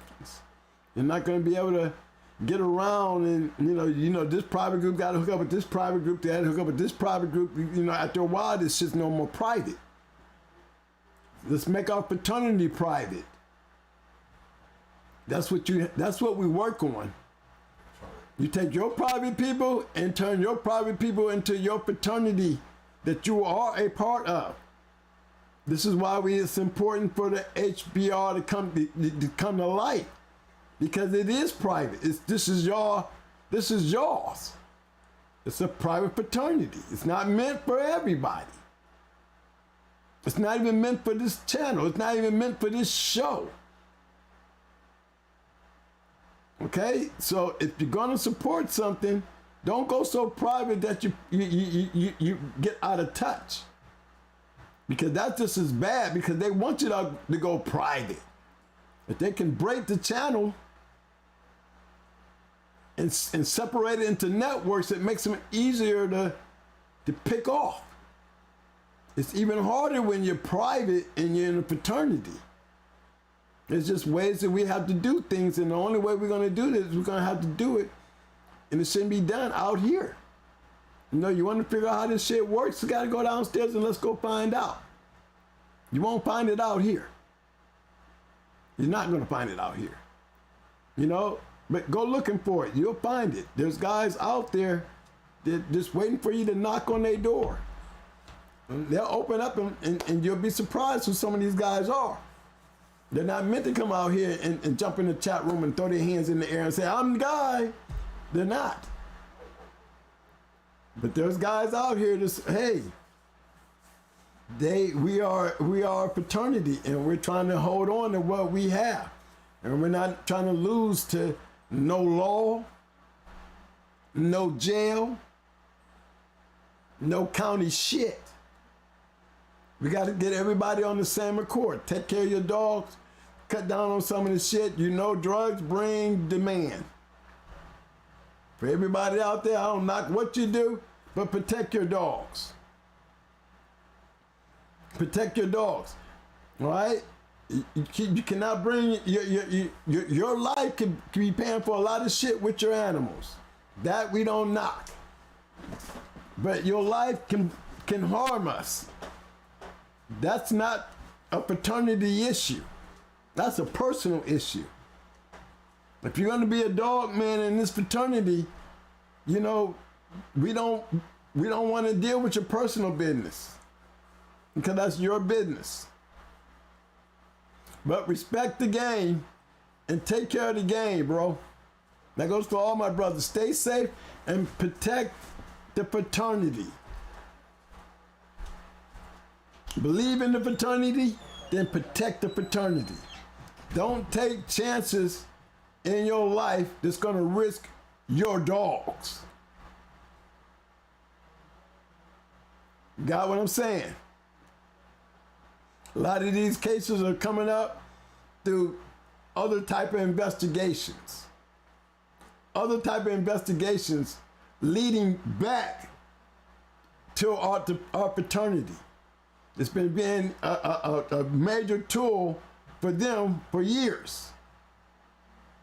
And then, you know, once they link into the network of the spider web, it becomes so much easier to rack us all up because we can't expect everybody to be solid.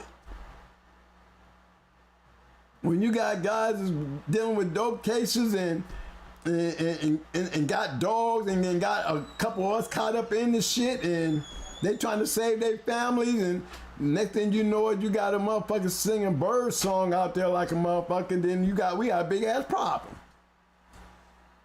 So I can understand why a lot of guys want to go private, but you gotta understand something. You gotta understand why a lot of us old timers didn't shut down.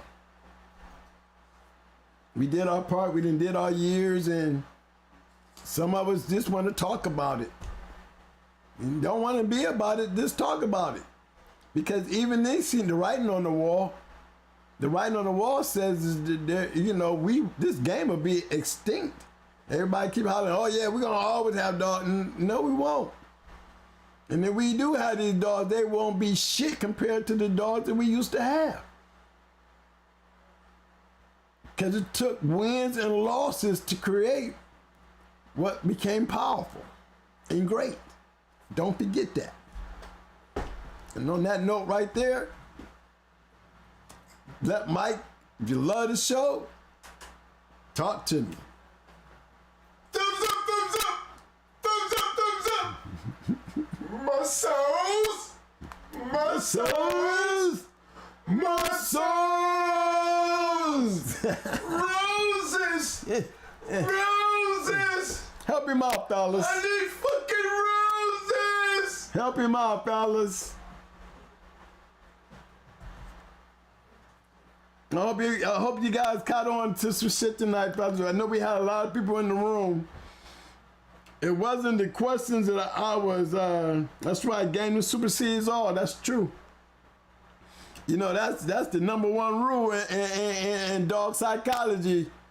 In anything we do, whether it be a Malinois, German Shepherd, if the dog ain't game to stand there and fight, then what the hell he there for? GAMENESS is always first. GAMENESS has everything to do with drive. Everything.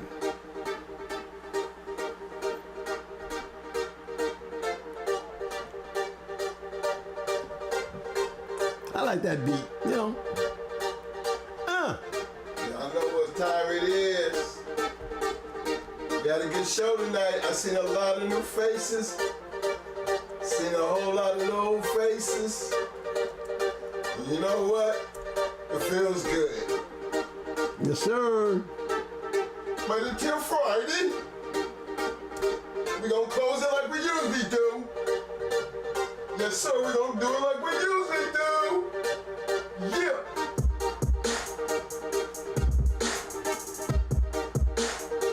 Pump this bitch out, bro. Yeah.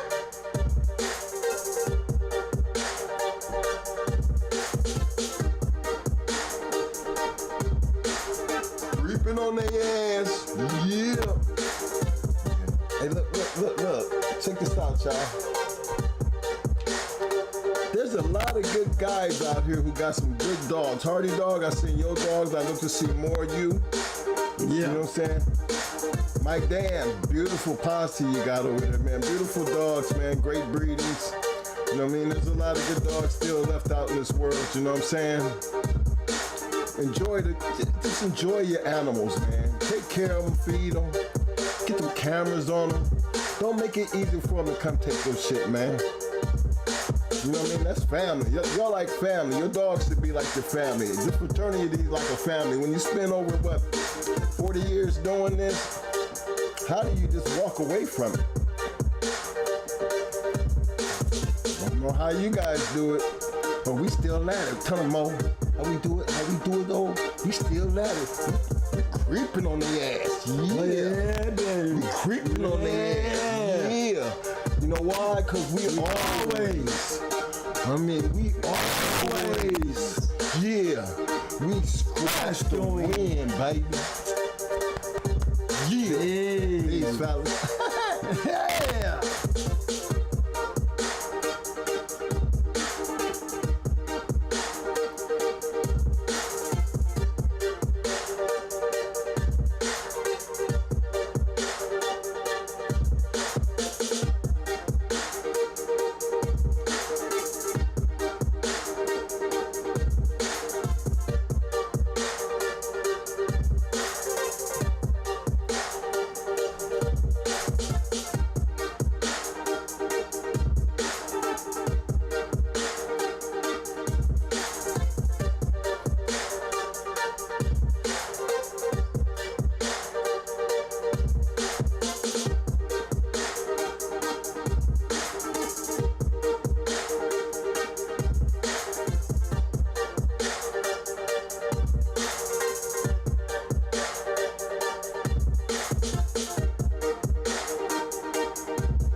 All right, Fat Farm, I caught the Orange Juice Jones shit, man.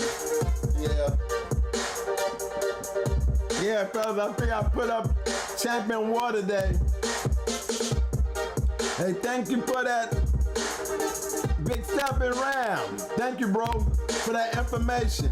Yeah, I'm gonna slap jack your ass when I was letting know. I'm gonna Yeah, I just let y'all know, yeah, Big Steppin', he said he saw her win her second or her third. That I believe.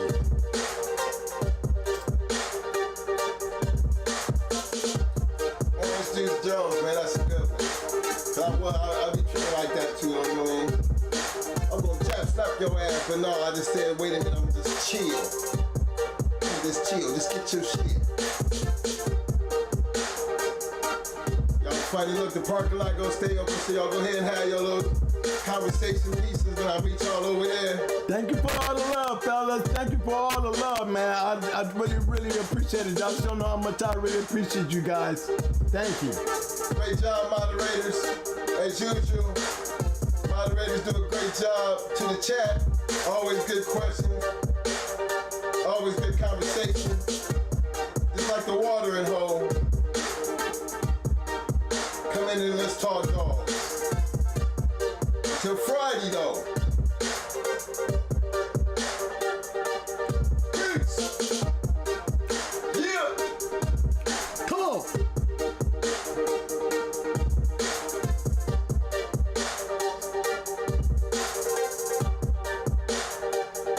Yes, sir, they can't cash at me, bro. Milestone, yeah, they can't cash at us. It's right there on the battery, right there at the bottom there. You see it where you can cash at me. Yes, sir. Yes, sir, you can, and it'd be very appreciated. I'm gonna go ahead and start reading my list off, guys. I get that cash app back up to popping. I get that list back out here. My biggest supporter is my greatest supporter, so you understand that? And he's in there just for one thing, and that one thing is the HBR. That's what that cash app is for. The growth and the bringing together of all fraternity. That's what my major goal is before I walk away from this damn camera. The Historical Book of Records is what it's called. The Sporting Dog Historical Book of Records.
have taught Freebie how to scratch the win. She was a house dog.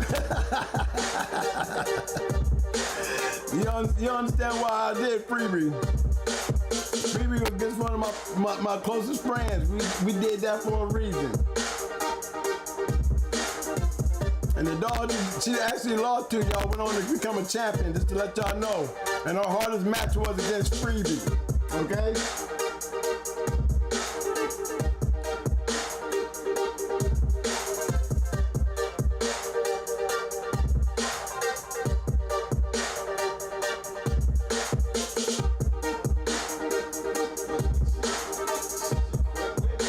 And then you gotta remember, Freebie quit winning. Remember that? If whoever said that, yes, remind them.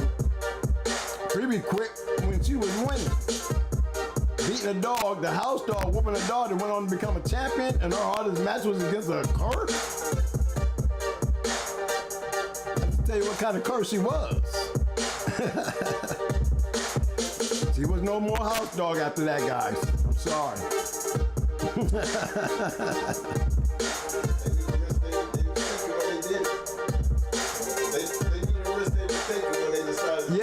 Yeah, I knew the risk. Yes, when I did it, I knew I was taking a risk.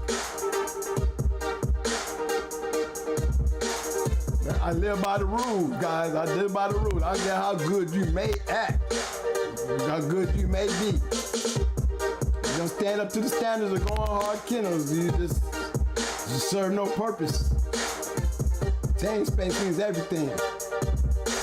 Remember that, fellas. Change space means everything.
Out of 208 votes tonight, guys, we had a poll of 23% said mouth, 77% said game. I'm gonna let y'all know now, I was one of them 77%, guys. I do take gameness over mouth any day.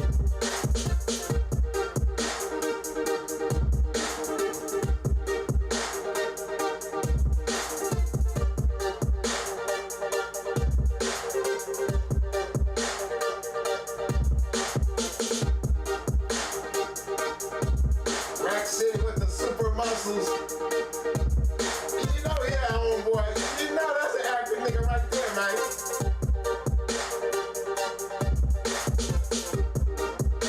Salute. I hear you, bro. I hear you.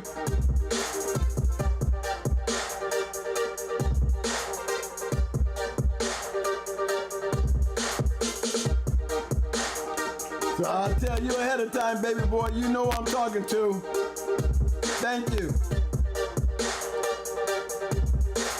Don't worry, you get that reply. I won't say your name. I give you your wishes, but I will let you know. Thank you. Again, Kennels. Arkansas. Louisiana, Combine Kennels. Appreciate having Bill Dog Man in the house. Represent home. Yeah, y'all got some stories to tell too if y'all the same kennel I'm talking about. Yeah, y'all got some, yeah, what's up with y'all guys? Y'all got a lot of great ones over there. Ben has some good ones over there. David Morris. Shout out fam.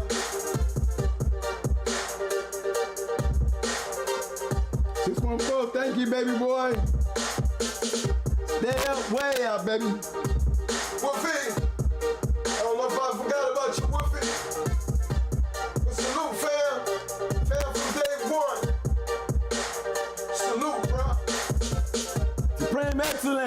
Number one in my book too, baby. I heard you, bro. I got that. You got that. Thank you. For this car, Henry James. One love, fam. Been there from day one. Much respect. Thank you for the roses there, Mr. Morris.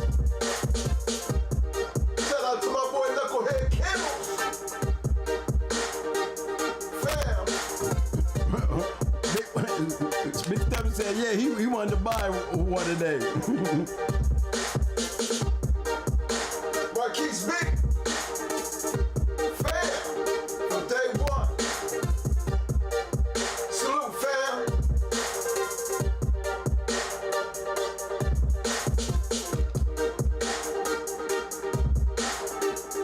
Let's go. Salute, fam. D Hunt. Stand strong with you, bro. Thank you.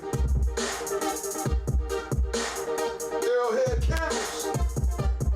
Been there from day one. Much respect, fam. Salute. Merch on that flame, boy. I see that fire over there, bro. Thank you, bro. Thank you. Henry James. Thank you, bro. As always, man. Thank you for showing up here, bro. Anthony Paul. Welcome back, fam. Thank you for showing up. Salute.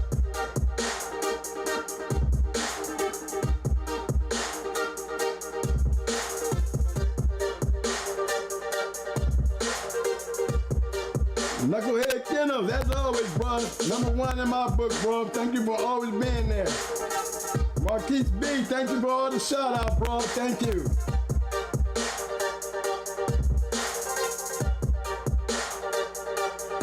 Don't let them take down Zion.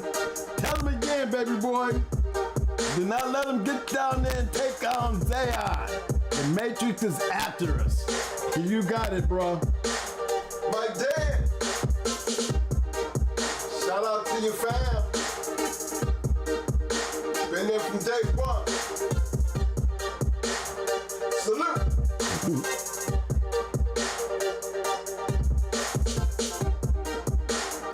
John Kramer, welcome back, fam.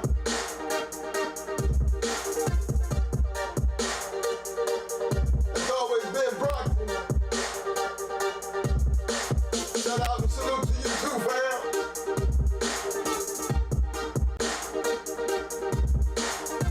SBC Kennels. Salute. Shout out to you, fam. All old followers. Much respect. One love, fam.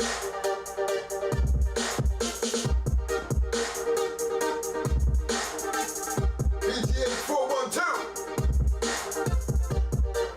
Fam from day one. Mr. Garland, thank you for your input today, bro. You know, you still my man. Hope you come back, man, and we can sit down and have more of these conversations, bro. I think there's more to you than I think. You one of them old dog man back there. You done got me curious about you, bro. As man, the lion head. Not the lion head in the room. He wrote a book. Always. Salute from day one, fam. Much respect to you, brother.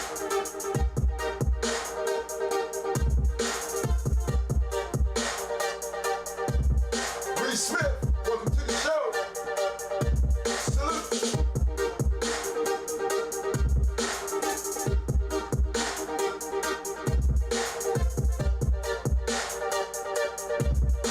There's so many names and people to watch this show we can't get to. But we want y'all to know we salute you all and much appreciation just for the watch and the support. Don't forget to hit those like buttons. For all them newbies, hit that subscribe button. Hit that bell, man, so you can get a notification.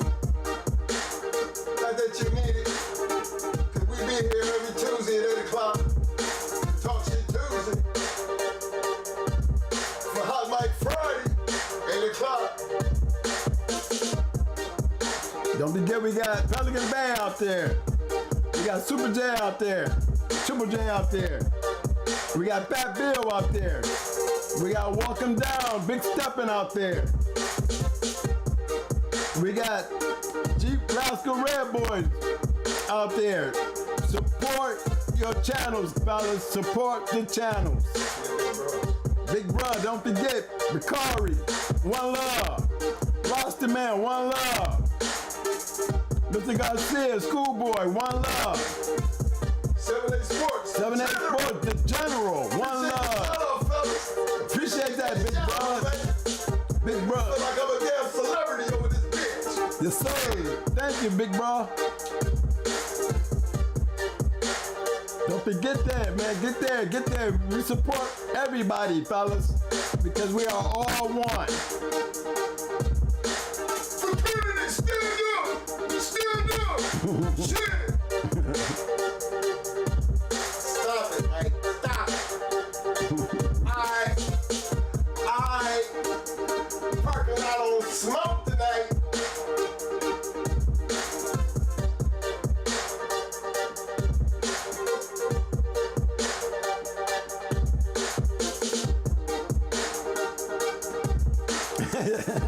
Yeah, we still alive out here, Hardy.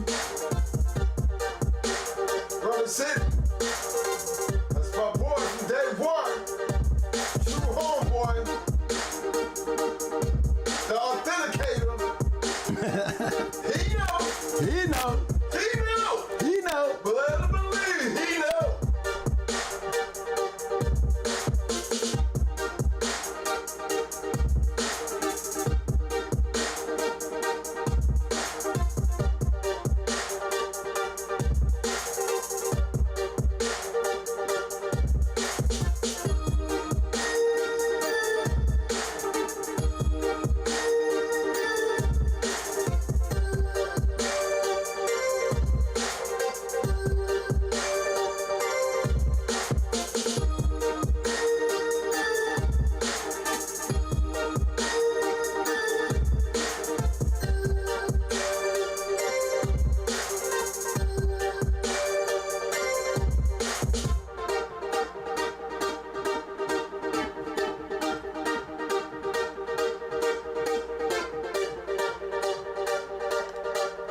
That's right, y'all. Champion Water Day on the breakdown.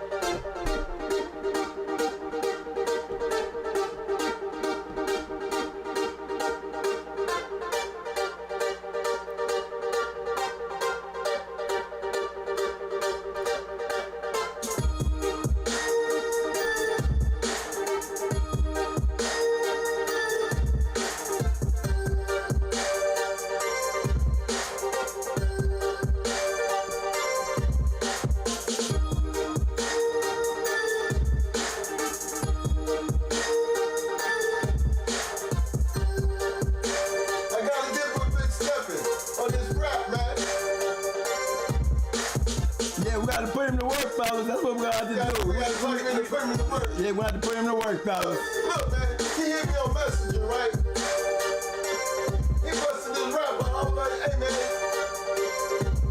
you been writing? He was like, man, that was twin. I was just sitting here talking. I was like, man, you talk to me like that, man? You need to rewrite my shit, man. He told me it was 32 bars. So I was like, what this nigga my old as me, man?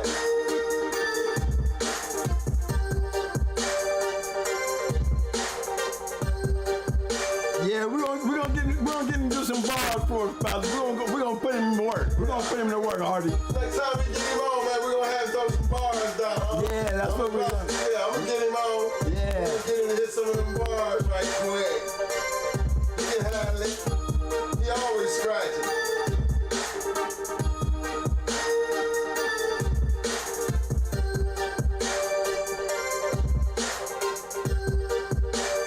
know you will, big bro. I know you will.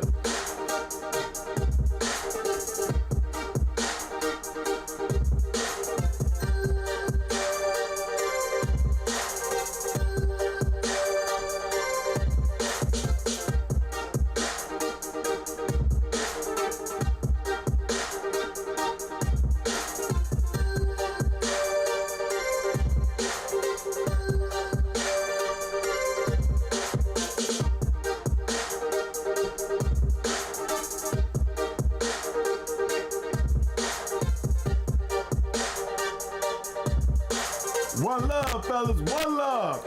Thank you. Thank you.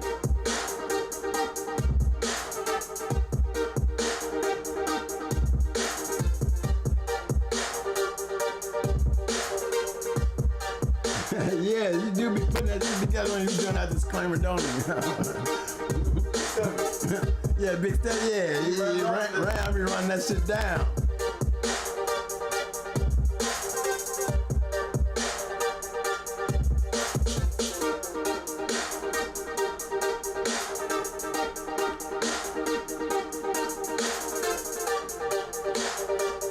Howdy, dog. You gotta come over here, man, do a visit for me, baby boy.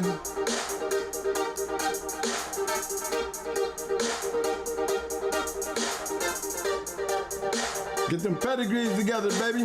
Let's go out there and we saw you, y'all. Now let's read to y'all. You know what I'm saying?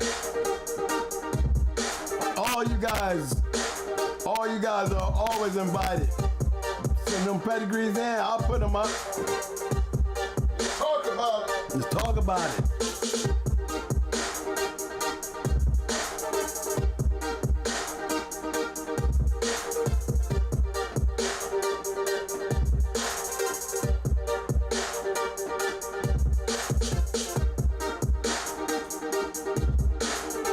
So, Ram,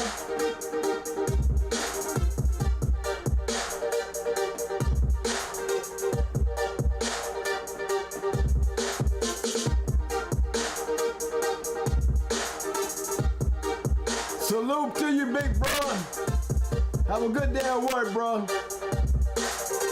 hey man, look, Thank you for everything you do for me too, bro. You know that. not much respect, bro. But look, man, while you riding, right? Play the track, man, and get slow on that mug, right? And hit me up and say, Mike, I'm ready. You know what I mean? Message me and just say, Mike, I'm ready. Drop that shit. We gonna do this, all right? I don't want to. You gotta do it before you get big, man. You gotta do it before you get too big now. Yeah, man. Don't get all famous and shit, and then you can't do it no more. All right? Hey, look, man, we can copyright this shit and sell it, bro. I'll sell it right along with my t-shirts. What you think? You might as well go ahead and merchandise some shit, man. I know you got that studio over there pumping, man. Come on.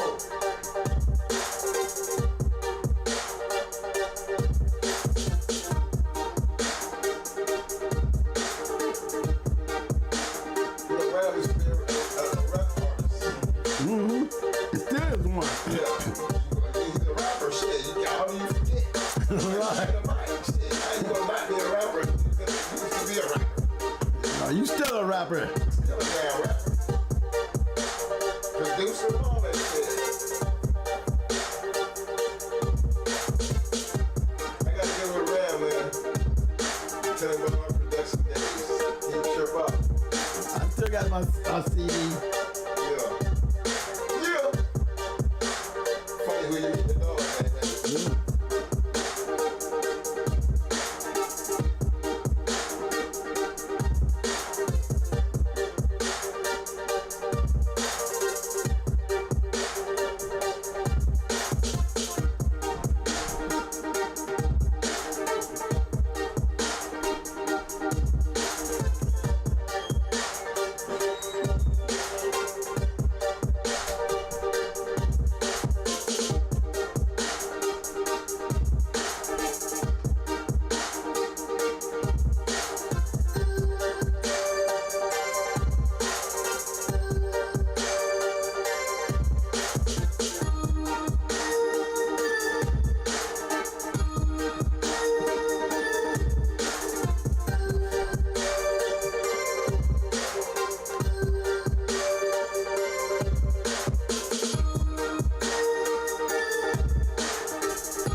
you, dog. I'm working on that, man.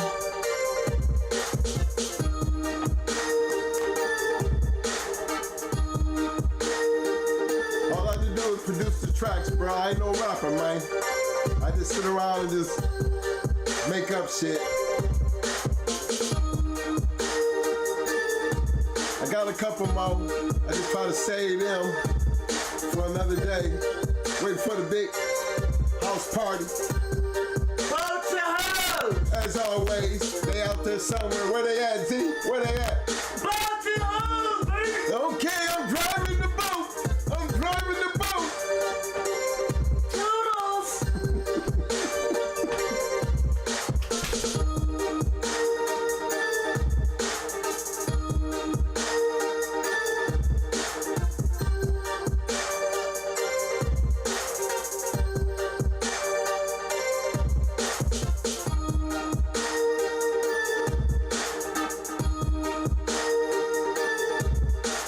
J Hounds. J Hounds. You know that's got to be up in there somewhere, baby. It's got to be up in there somewhere.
dog man right there. Hey, Q.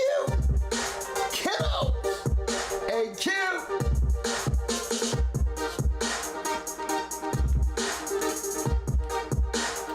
Appreciate the love, fam.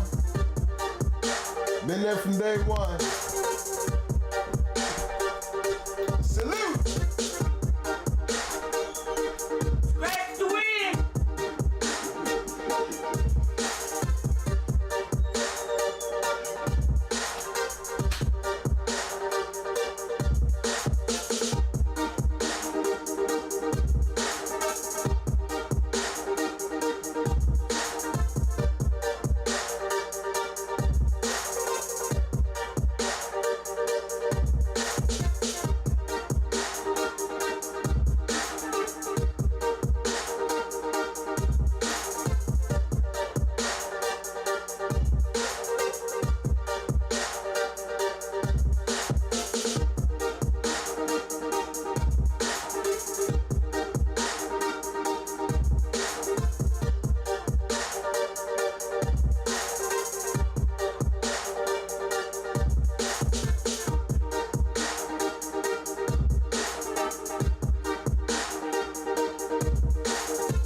the hills.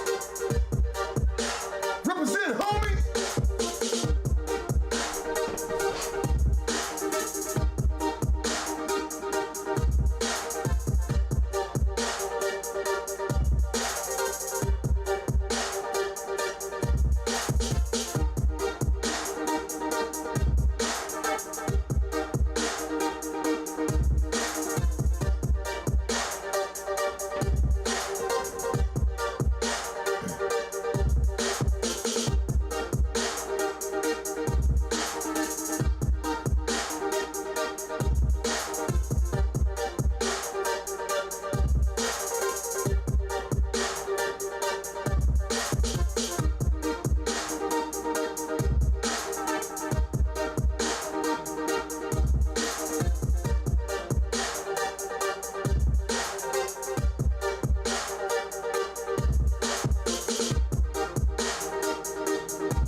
this is not a weekend. This is not a weekend. I think this is like Wednesday now. So then you know ahead of time the parking lot will be closing. The parking lot will be closing. I'd like to give a shout out to the chat. Gotta have the greatest chat in the game right now, man. Much love for my chat. Much love for my moderators. Much love for the 800 and some people who have seen this video up to this point. You guys make sure you hit those like buttons. Don't really take much to go back and hit the like button.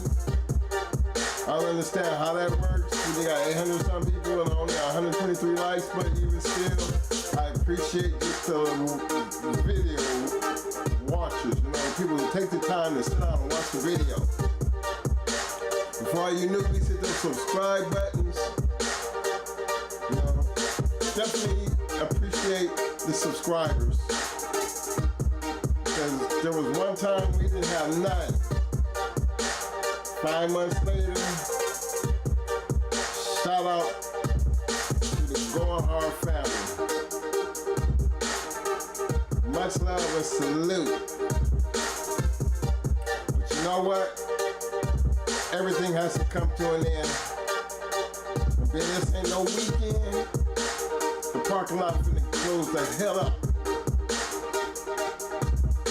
So until we see each other Friday, as usual, I'm gonna drop it down one more time. Yeah! Y'all know how we do this.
Again, I'd like to thank everyone for coming to the show.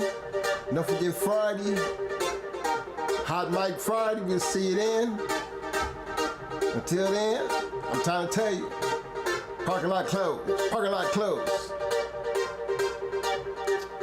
And shout out to the chat.